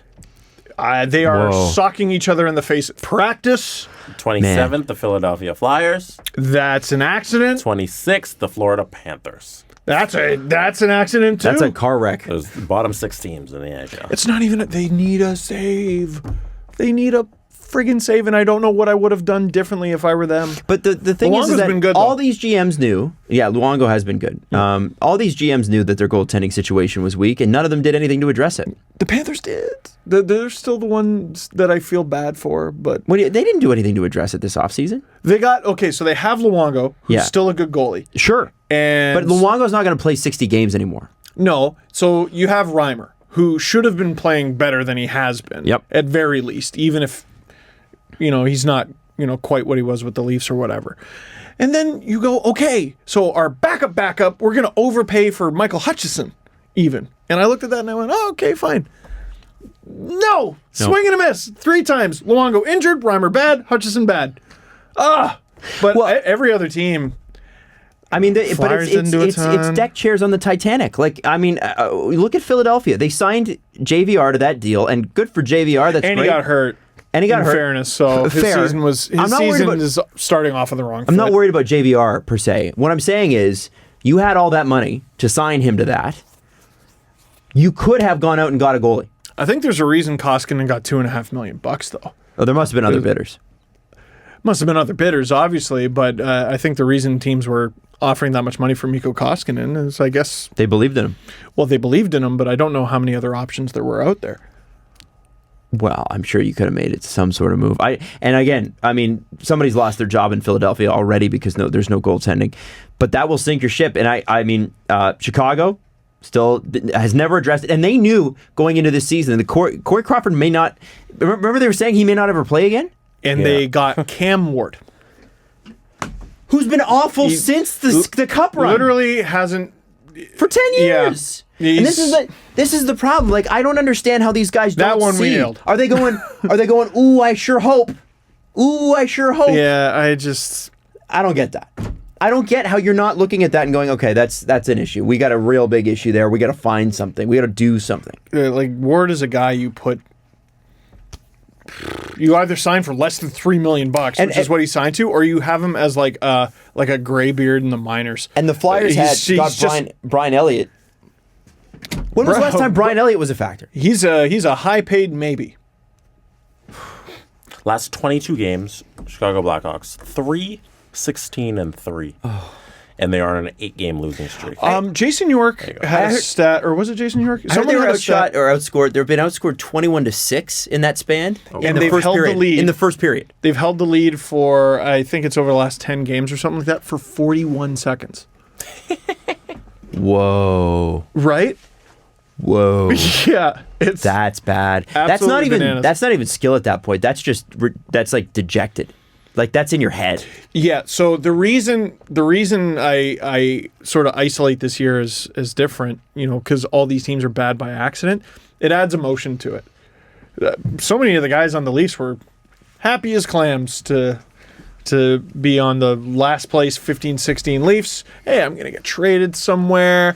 Or, hey, before I hung them up or before I went to Europe or whatever, I got to play for the Leafs. Brad Boyes was happy. Sure. Got to play for the Leafs. Nick Spaulding was like, and then he got traded to the Sharks, got to play in the Stanley Cup final. Roman Polak was a good soldier. I'll come back. You'll be better. There's... When a team is expecting to be bad, you can prepare for it mentally, and you handle it so much better. So when you do win, you're like, hey, it's like Detroit this year. Hey. When Detroit wins, they're like, yeah. And a lot of the teams who expected to be bad are in like a relatively good mood. Like Ottawa They seem fine. Pretty chipper. It's amazing when you go in with expectations that low. Would we even be a good AHL team? No, they're all right. Detroit, the Rangers to a certain extent. Haven't heard anything from the Rangers, which has been interesting. Haven't heard a thing. Yeah, it's like, we're about what we expected to be. The Blues are fighting each other. Yeah. What did you think of that, by the way? I mean, it's not the first time, and every time they say the same thing, which is, I like the passion in the practice, blah, blah, blah, blah. And Patrick Maroon, was laughing about it and stuff like that. And here's what I can't get past. If during a game, someone dropped the gloves, Marchand, this happened earlier this season. I can't remember if it was preseason or not, but Marchand dropped the gloves, and he started filling someone before they even had their gloves off. What would we call them? Chicken shit? Oh, yeah. Probably. There's that word, everybody. Dylan Larkin has been absolutely on fire since maybe he heard it. By the way, maybe. I don't know. He's been great. He's a great player. I mean, it's no shock. But anyway, we'd call him chicken shit. Mm-hmm. That's what Bertuzzo did to a teammate in practice. Now, there's fighting in hockey. It's still illegal. You get a penalty for it. Can't remember the last time a player was arrested for a hockey fight. when you step on the ice for practice, do you do it with the assumption that you're going to be punched in the face? No. Slashed? Maybe. Elbowed? Sure. That'll happen if you're doing high intensity drills. Sure. Zach Sanford had both gloves on, and Bertuzzo punched him. That fourth punch, if you haven't seen the video, caught him flush on the jaw. I'm surprised he didn't buckle. And Sanford's a big boy. Bertuzzo's almost the exact same size. And then Sanford was scratched. He wasn't even put in the lineup like blades of steel. You lose the fight, you're out. And I just... Listen, I understand. It's hockey culture. You like the passion from the boys or whatever. Adam gets up right now and starts punching me in the head. A couple people are going to inquire. There's going to be a couple questions. Yeah. You don't... I don't know. Do you go into practice going, team might punch me in the face? No. I don't think so. I mean, I don't think Zach Sanford would ever... And don't roll your eyes, but I don't think he would ever dream of filing or pressing charges. Oh, God, no. But, no. dude... That's far. But what is it? Well, I think What is it? They chalk it up to, the fact that it's a practice. It was a high intensity drill. Guys get emotional. Like I'm repeating everything that the St. Louis Blues would say. But you know what? You don't file charges. I mean, Adam, that's a little much. I drove in downtown Toronto to get here. And you know what? It's high tempo. Mm-hmm. Tempers are running high. This guy tried to get into my lane. No signal, no nothing. Steve, hockey's not Full real life. Speed. Hockey's not real life. Come on, man. It's not. Yeah, but, Adam, I'm not a bad guy. It's just, tempers are running high out there. And you can tell that to the judge, yeah, right? And I thought the guy deserved, maybe a little punch in the neck. He told me to F off, and I punched him in the I hit him with a karate chop in the neck. Listen, I'm not saying anything about Robert Bertuzzo. No. I'm just saying, if it's mutual combat, two guys drop the gloves or whatever, whatever. You're heading into a situation you both agree to. But when you're in a situation where you're not expecting a fight and then someone starts wailing on you and you're not fighting back, I mean, what is that called? And this isn't hockey, it's practice. Well, you sign a contract. You sign a contract to what? That you'll get hit in practice sometimes. You will have... You get punched? You get punched in the face. Yeah, you might be bare I'd knuckle love to punched. see the language. Yeah. I'd love to see that. It's in there. I think the only reason this isn't a thing is because Zach Sanford's being cool about it. But he's not suing his... Yeah, but if he wasn't... Dude, if Zach Sanford... You know how it works. If Zach Sanford's not cool about it, his teammates go, what the hell's your problem, man? And he probably doesn't get another job. Well, and watch the video again. Everyone, after the fight, is looking at him. Sanford? Everyone's looking at him. So maybe I would love to know what was said. Or done. I don't know if it was as simple as it was a battle drill. I think something was said. And I wonder if the truth So maybe the team feels out. like, well, he got what he deserved. Yeah. I just think it's messed up that you can do that to a teammate in practice. That's all. And I think back to the Bill Guerin thing, which was particularly cowardly. Or the Akeem Aliu. That was fucking ridiculous. And the fact that, what was his name? That was Steve Downey. Was next level. That when that happened, I remember being like 12 years old and shocked. Like it was like, what? And the punishment was so light at the time. Yeah, I can't remember if I told the story on the podcast or not, but basically, there was a Dan Carcillo thread, and my wife read it, and she's like, "Oh my God, that's awful that happens." I go, "It's regular." I go, Google this, and it was the Akeem Aliu, Steve Downey thing, and there's video. Mm-hmm. Fucking nuts! It's crazy. Crazy that happened. Listen. I know it's just, I don't know. People say it's just guys being competitive. I only saw one guy. That's all I'm saying. I saw one guy being competitive. I think it's a little bit messed up. I can't wait for how many people call you a snowflake after this. Go for it. Snowflake Steve. Go for it. None of them had to take a punch in the face from a coworker today. That's true. It's very true. None of them had to take a punch. I agree. There might be some UFC fighters listening. There might. Yeah, Max Holloway's just like, whatever. You're a wimp. Well, they actually did sign papers that they said they were okay with it. So don't my assume coworkers can literally punch me in the mouth and body. Assume. Yeah. We have a wide ranging audience. Yeah. He who has been punched in the face by a coworker today cast the first tweet. Eric Young will be the guy. Yeah. Eric Young will know what that's like. Eric Young. He does that for a career. Yeah. He has to catch these fists, and that's what he gets paid for. Catch these hands. Let's do the press conference. The Presser. SDP. The Steve Dangle Press Conference. We haven't done a podcast since Zach Hyman hit. Oh yeah. It got suspended for 2 games. Yeah, I didn't like that Wagner got nothing. I didn't like that Reeves got nothing. And I thought the Reeves hit was a little bit more comparable. Mm-hmm. Hyman's was way late, though. So Leaf fans I don't think anyone can get upset that he got suspended for 2 games. It was a bullshit hit. It was a full second late. And everyone I spoke to was like, okay, the difference between Reeves, which was interference, and he got kicked out of the game, and Hyman, which was interference, and he got kicked out of the game, is Hyman was nearly twice as late. And we're talking about tenths of a second here, but Reeves, I think, was... The cutoff is half a second, 0.5. Reeves was somewhere between 0.5 and 0.6. Hyman was like a full second late. He should have been suspended, and he was. So I have no problem with that. I just I don't like that a hit like Wagner's, which is like an inch or two away from being an absolute disaster for the Leafs and is equally as predatory, got nothing. Does that make sense? Kind of. You're looking at me. I don't know. What do you think, Jesse? It was 2 games. It was 2 games too many. For a first-time offense, I sort of thought so. Yeah. Yeah, Zach, like, I can understand if you're a Bruins person, like if you're a Bruins fan or a Bruins player, and you'll roll your eyes. Charlie McAvoy has just come back from a concussion. He was at, 16 games, 19 games, something like that? Yeah, I don't know if that factors into it. It doesn't, but as a fan, you're looking at it and going, well, F this guy, he's a dirty clown or whatever. And the thing is, Zach Hyman is not a dirty player. Like, he's not. He's a pain in the ass. But he's not a guy that is a target. He's not a predatory out of character. guy. I was surprised. And I can't remember. I guess, no, we haven't done a podcast. I said it in my video, though. The second he laid that hit, I'm like, 1, oh shit, Charlie McAvoy's hurt. 2, Hyman's going to get suspended for that. 3, who's it going to be? Who's it going to be? There's like 11 minutes left in this game or something like that. Who's it going to be? Chris Wagner on Morgan Rielly. Do you think it was a coincidence that they went after a defenseman? I bet. Do you think it was? The defenseman. The defenseman?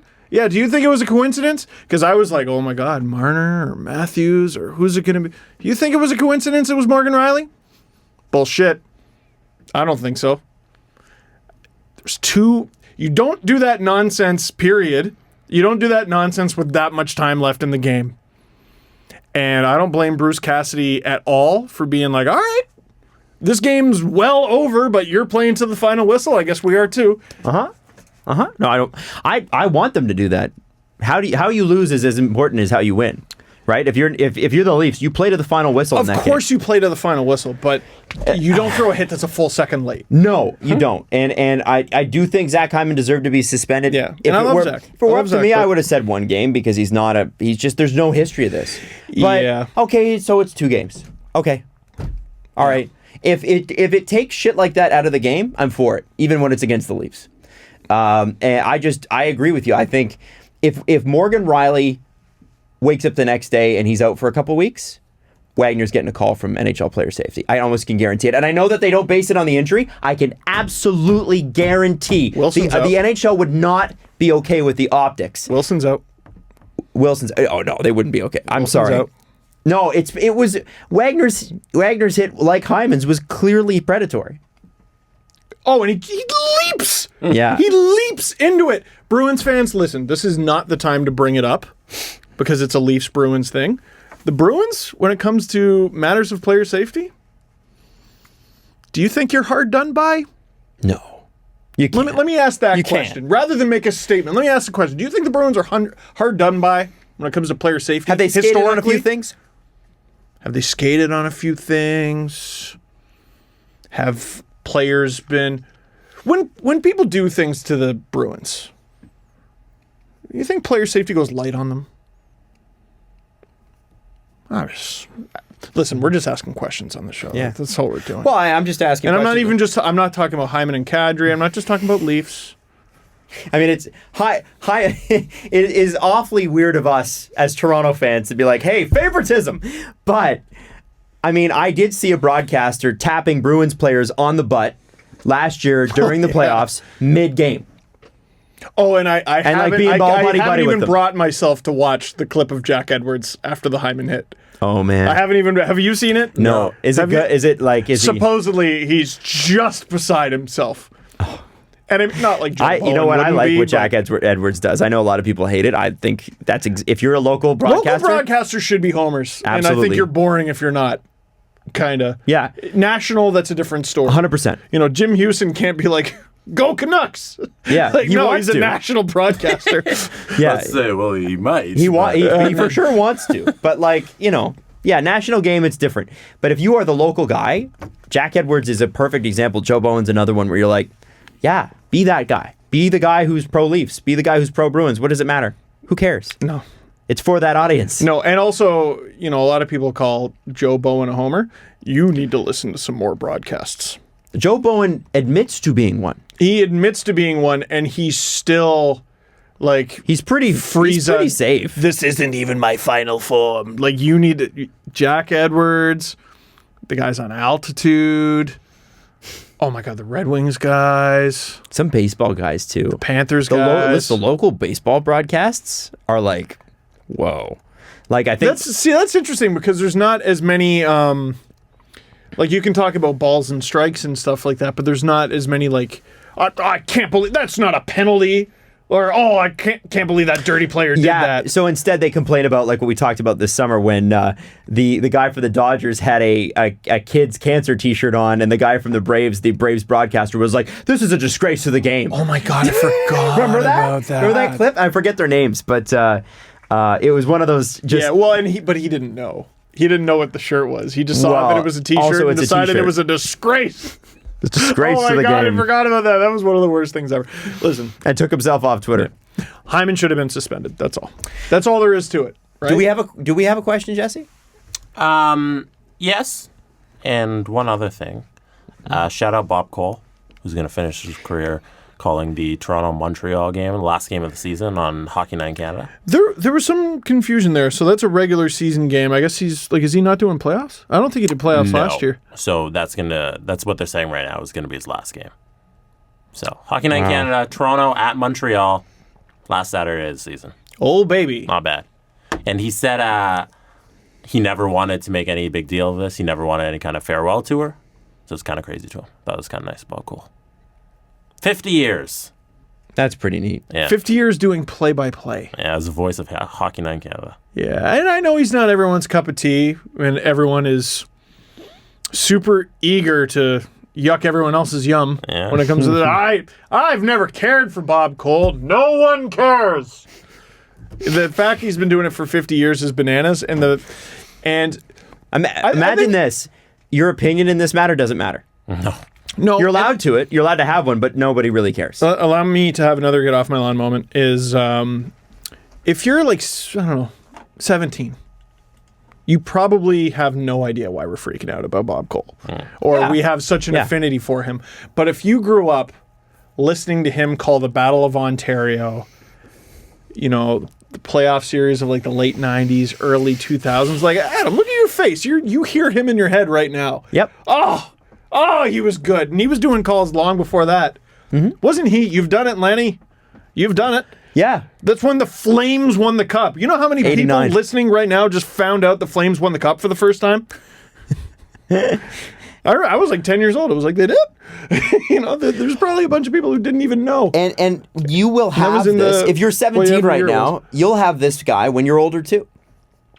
You will have the same person. Like you may not have a guy that's gone 50 years. Yeah. There's not many people who start crazy. in broadcasting and people love them right away. No, people hated Ron McLean. Yeah, it takes a little bit of time to earn that respect.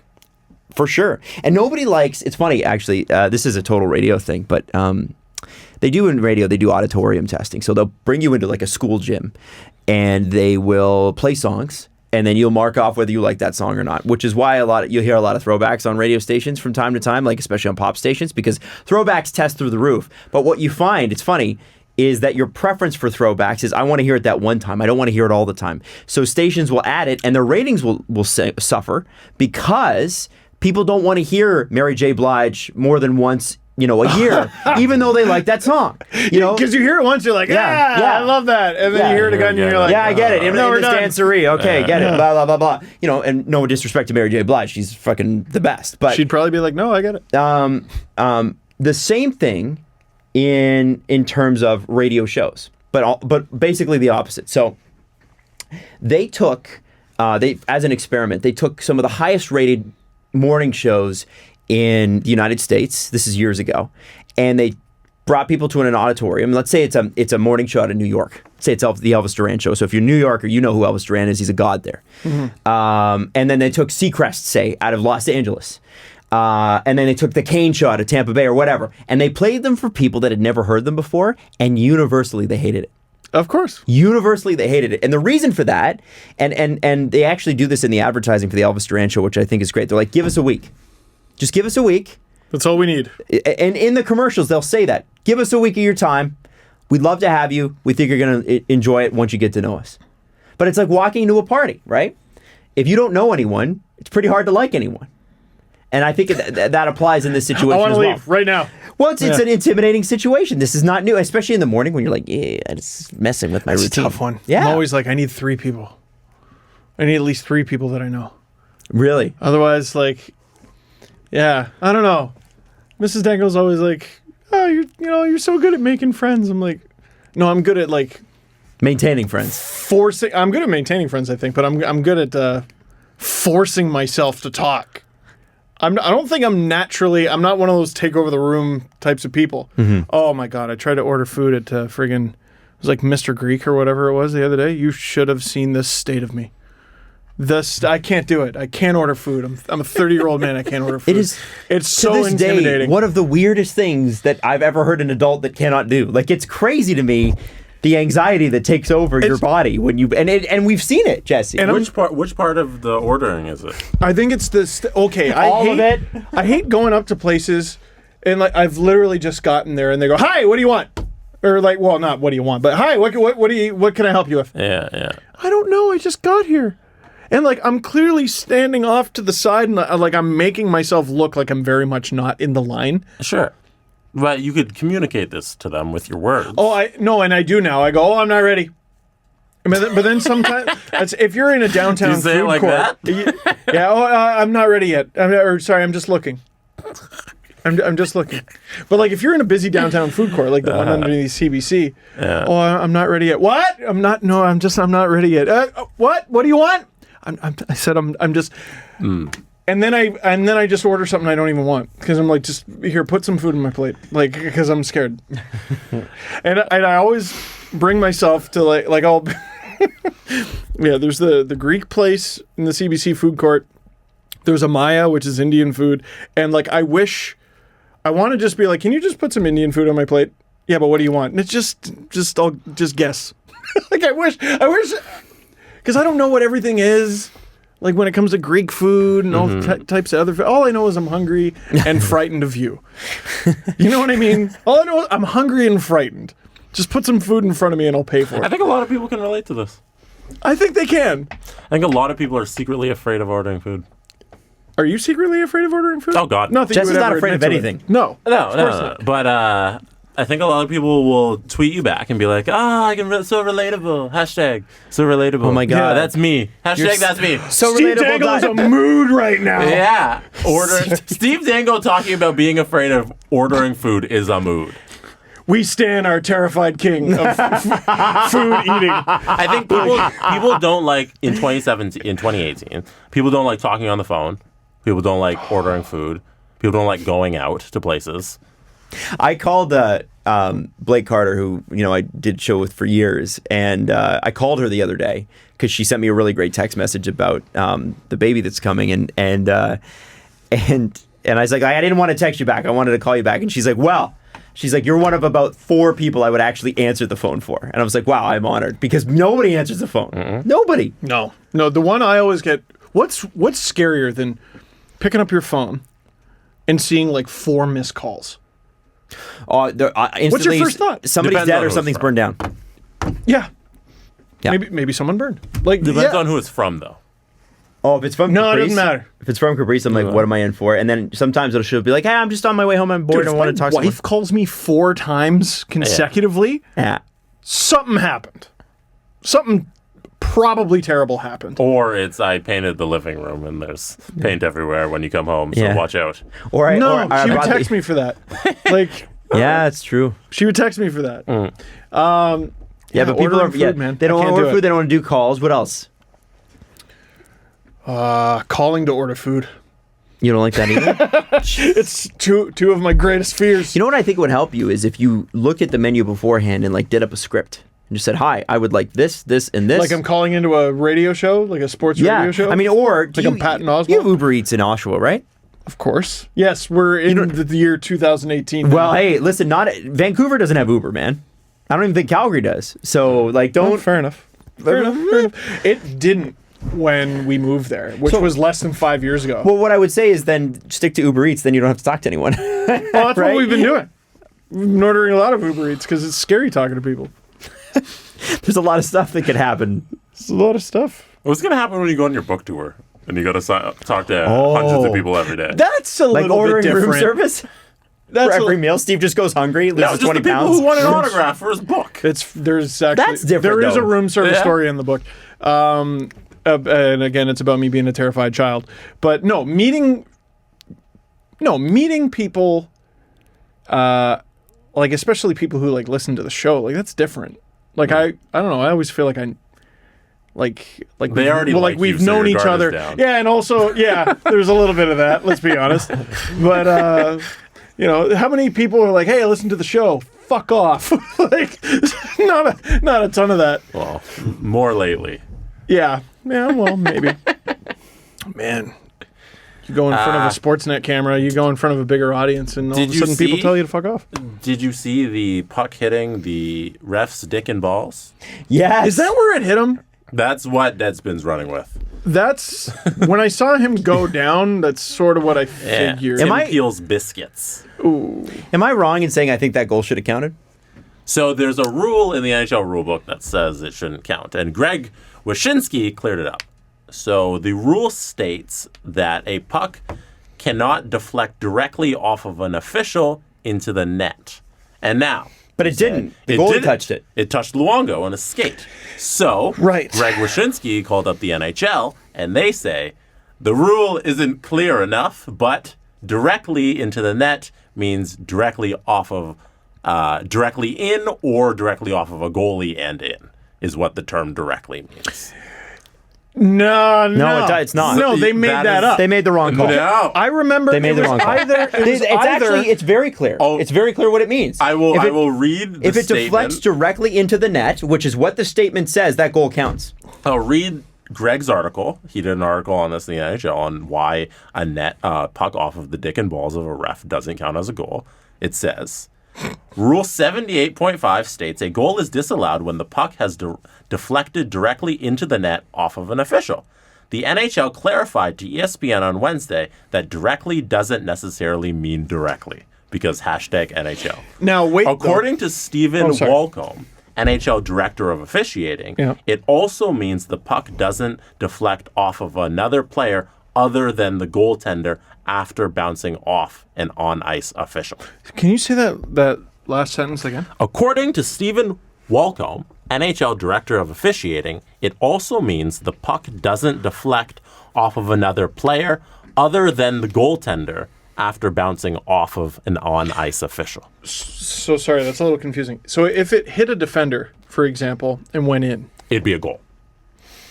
okay, Yes. because that happened. It was either early this season or at some point last season where it hit the ref. The ref, I think, was behind the net. Hit the ref, bounced in front, hit a defender, and it went in off the defender. Well, that has to counted. count. Very interesting. I don't understand why it would make a difference. Yeah, why is that special? Why is that? Why is Why the goalie is the special? goalie I don't know. Maybe. Do you think they made this up? Well, Yes! well, Yes! first of all, yeah, they fully made it up. Second of all, someone was talking about it off air on ice surfing, and I think the reason they have that rule is guys would just start intentionally firing the puck at referees. Right, yeah, which is fair. To try to bank it off them and go in front. I mean, I get the rule, but it still should. That goalie, I mean, are goalies not players? But they're different. They play. They get to wear different equipment. You don't see any right wingers out there wearing a blocker. Well, I think that's just stupid. There's evidence here that they didn't make it up. Jeremy Rutherford, second mention on the show. In November, when a puck bounced off of Francois Saint Laurent, referee, in a game between the Bruins and Hurricanes, it went off of the referee and then off of a player. I think this is what I was talking about. Yeah, no, and then off of the goalie and into the net, and they called it no goal on the ice. And then the NHL sent out a notice in November during the meeting of GMs and showed film of the incorrect ruling, reminding each team of how Rule 78.5 is interpreted. A goal off a referee should be disallowed if it hits only a goalie, but not a skater. So they never got that goal back. Yeah, so they called it incorrectly on the ice because the referee called it as the rule is stated and not how it should be. And they never rewrote interpreted. And they never rewrote it after that happened. Yeah, they should have rewrote it. How hard is it to rewrite something? It's like, here, hey, Mr. Lawyer Man, can you just make that There clear? might be Cool. like all right, good. It's add three words by a goalie.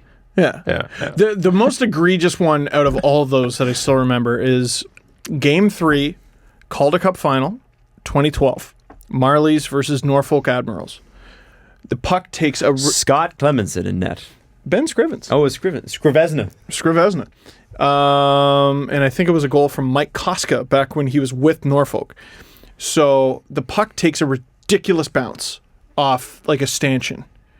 And it trickles into the Marlies net in overtime. And all of a sudden they're down. It might have been Game 2. They were either down after this goal 2-0 or 3-0. Norfolk was the clear favorite, but you win this game, who knows? Could change the tide of the series. And email goes out the next day. Despite the crazy bounce, even though it went off the glass and into the net, Norfolk at the time of the goal was actually offside. Whoa. And they said that the ruling was incorrect. And so I'm like, all right, well, it's a final game. Surely you'll replay the overtime, right? Bullshit. No, they're not going to. No, you can't do that. Can't do that. So it was. So you know what the Marlies got? Sorry. Yeah, that's what you get. That's all you get. That's why there's instant replay. It happens amazing. Well, not in the AHL all the time. At the end of every NBA game, they review every officiating call in the last 2 minutes, I believe, and they do a report on if it was a foul or not, or if this was a turnover or not. And occasionally, there's oh yeah, this shouldn't have been a foul, and that led to 2 points, and those 2 points decided the game. That's crazy. But they're doing it to be like, hey, you got to get it right, officials. Well, and they're making this public. The reason they're doing that though is because didn't the Lakers go to the NBA and say Kobe's getting fouled like crazy here and no one's calling it? And they actually presented them with evidence, and it was compelling enough that the NBA is we have to change our policy. There was that crazy Jeremy Lin video I saw a few months ago where it was this. I guess it was a fan made it, but it was basically just the entire NBA was basically legally allowed to beat the shit out of Jeremy Lin from opening tip off till the end of the game. Wow. With no foul being called. I don't remember if that's anyways, better. But you can't go back in time and replay a game because a ref. Yeah, no. Human error. I know. But Human error is that's part a of the big game. one. Unless you want robots doing it and getting it perfect all the time, there will be human error in the calls. You have to accept that. Yeah. If it was in the NHL, I have confidence I would have got caught. But AHL, oh boy, it's a shame. When do robots call every sporting event? When do robots order my food for me? I mean, they sort of already do. Apps are robotic in nature, I guess. I know. I love the future. It's great. It's a good time. Next show is going to be Friday, I believe. Yeah. So we're going to be doing that Friday. So our schedule should even out a little bit more than it has. Yeah, it's been bananas. It's been a bit all over the place. So we thank you for putting up with that. We're going to try to keep it to the same days. Probably get to a Tuesday, Thursday schedule in January, but no guarantees as of now, just because we are just sorting out some stuff. But it's a year of transition, and that's what we're doing. Yeah. Buy my book. Wow, that's all you got? Oh. We should talk about the amazing Twitter contest going on right now for your book. Oh my God! No. Yeah. Well, it expires at midnight. When's this podcast going to be up? Before midnight, but maybe. Well, Maybe it would early have to be up by listeners. like 10 o'clock. Yeah. Yeah. Anyways, it was really cool. So yeah. So I Tell got, us about it in perpetuity. Sure. I got my promo shots back, and I did one where I was, doing the tiger pose. Oh, some of those have been great. Yeah, and so without asking me, the publisher was just like, was really "Hey, cool. Photoshop it, and our favorite one, we'll give you an advance copy of the book." And I'm like, "Wait, we're giving those out?" Like, I didn't know. No one told me this. And I got an email like just before the show, actually, where they were like, "Hey, hope that's okay." And hey, you want to pick a winner? And I was like, "No, I trust you." So the publisher is going to pick a winner. Publisher. And man, that book, I gotta submit a proofread on Friday, and I've only made minor tweaks, and I think after the next proofread, it's basically done. Wow. Yeah. So the publisher's going to be off for a few weeks for the holiday, and then I think the book is due for print like January 7th. Wow. And then very shortly after I record the audiobook, I've heard that's going to be a nightmare. I have a question. Yeah, yes, you, Jesse, the tall man. Referee man. Mr. Glenn, Yeah. Yes. if a man named Adam Wilde listens to your book but doesn't read it, has he read your book? Yes. I say yes. Okay. I listened to 150 hours of Harry Potter. Have I read the Harry Potter books? No. I've listened to the Harry You've Potter listened. You've consumed them. books. Okay. You've consumed them in a different medium. I cannot say you've read the books. You'd I'd have to still be on the physically- first one. I'm a slow reader. That's why it's taken me forever to get through my own book. Which, I don't know. I'm just going to have to take the word of people. Like, a few copies have been sent out, not very many. Like, review copies. I just can't be trusted to like it. I've read it too many times to like it anymore. I hope it's good. Oh, another question in the back. Yes, you in the AC Milan jersey. This question is for Adam Wilde. Oh. Adam Wilde. He's not getting one. If they make a movie about Steve's book, who should play Steve Dangle? Ooh, good question. Bradley Cooper. I want to. By the way, I want the answer to this in the comment section. No, that's good. Yeah. Answer this in. You know who I like? Connor Carrick. Connor Carrick. Never understood that one. If you dyed his hair a little bit, the guy from It's Always Sunny in Philadelphia, who's got the meme of him. Danny DeVito? Not Danny DeVito. Danny DeVito. That's yes. rude. No, the guy who remember he's got the the conspiracy theory meme. Oh, Charlie Day. Charlie Day would be great. Carol! I think Charlie Day would be a great. Charlie I mean, Day? he doesn't look exactly like Steve. You could dye his hair a little, whatever. But I think he's got the right tone and the right energy to match you, and that's kind of the key to playing Steve, right? That's what I would That say. guy makes millions of dollars to yell, and I want that. I want to make a movie about a niche hockey blogger. They need some, yeah. Charlie Day. What are you doing? It's my art project. Yeah. That wouldn't even make it into I'm in this indie film. They wouldn't even make it into like an Oshawa do it. Film Festival. Yes, it would. Yeah. No, it wouldn't. Dude, you'd be It'd play at surprised. TIFF. It would play at TIFF. For sure it would. You could, yeah, they have to play local movies there. Yes, Yep. it would play at TIFF. Yeah, but absolutely. it's a hockey movie, so it'd more like tough. If it was, no, it would only get into TIFF if it was a silent picture. So it'd have to be Steve, but silent, maybe black and white. And they're like, ooh, so arty. And it's just me like screaming with my mouth open, but Yeah. you can't hear it. Yeah. Like friggin' Sirius Black's Wanted poster. Yeah. See? It's because I listened to the books. Maybe watch the movies too. Yeah, maybe you should watch the movies too. I have. Not I as haven't good. seen the last ones. Oh, Which those ones? are the best ones. I know. I just Harry made a Potter? lot of people Beyond mad. Goblet of Fire, I don't think I've seen them. What is the first Harry Potter called? I made a lot of people mad with this the other There's day. Sorcerer's Stone and Philosopher's Stone. It depended on the American or the So UK what is it? release. I believe it's the Philosopher's Stone. It's both. Yeah. Is there- No, I it's had- bloody not. I It's had- the Sorcerer's Stone. I But had they this- called it something different. I had the So? whatever the weird one was. I had that. I had the one that's like the one that's not. The Philosopher's they changed it because like I had the Sorcerer's Stone. oh sorcerers you can't have that something about Yeah, because America. Because Catholic, remember they were banning it in America at which the is time the because dumbest it's witchcraft. thing of all time. Come on, man, Even though America. There's Christmas, but no, it's the Sorcerer's Stone. That's how it was written. Yeah, and he's So that's also what a it sorcerer. is. He's not a philosopher. The thing is the guy who has the stone. Yes, he's not exactly. a philosopher. He's not a philosopher. Nicholas, what's his name? Nicholas Flamel. Yeah, he's not a philosopher. He's a sorcerer. So yeah, it should be Sorcerer's Stone. You're right. But whatever. It's a sorcerer. Gotta get it to sell in America. The official Wikipedia page refers to it as the Philosopher's Stone. That's because America trumps all, basically. And when it comes to entertainment, it does. Call this episode the Sorcerer's Stone. Don't. Yeah. Really? All right. The Sorcerer's Stone is the American version. It is? What? No way. So the book was first published in the United Kingdom in 19... This is... I stand This is going to corrected. blow my mind. I stand fucking completely corrected. blown right now. Holy shit. The book was first published in the United Kingdom in 1997 Yes. by Bloomsbury. And I read it in 98. In 1998, it was published in the United States by Scholastic Corporation under the title Harry Potter and the Sorcerer's Stone. So Wow. what was the UK one? The Philosopher's Stone. Flamel's wasn't That's a philosopher. the original version. Boom. How did J.K. Rowling get her own book wrong? He's not a philosopher. Interesting. Because Scholastics upgraded, made little edits. Well, and they I made it stand right. completely corrected in what I was saying. I Still, people apologize were to banning the the book. American pilgrims who were listening. Well, you know what, Pilgrim? They still did ban the book in America, which is in It's certain parts. originally that. Well, then I take it back. So it's the Me too. Philosopher's Stone. Steve, Yeah. can you have an alternate title for your book?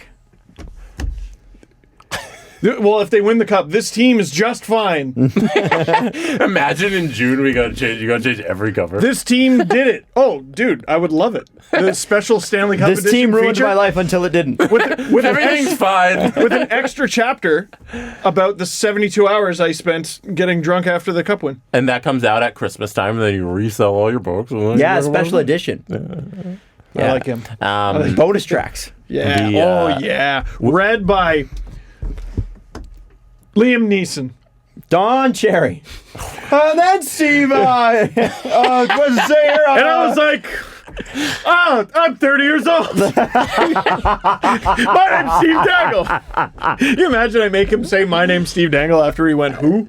It'd be great to have him reading the headlock part, if you know what I'm talking yep. about. That's a story in the book, the headlock part. Yep. Is One day before the book comes out, I'll list the You'll have to do a chapters. reading. Yeah. You have to come on the show and do a course. reading. Well, Of course. We should have like an extra episode that week, like a third episode. And that episode is just like read a chapter. or A something. thurbisode. You third interview episode. me about the book. I'd listen to that. Yeah.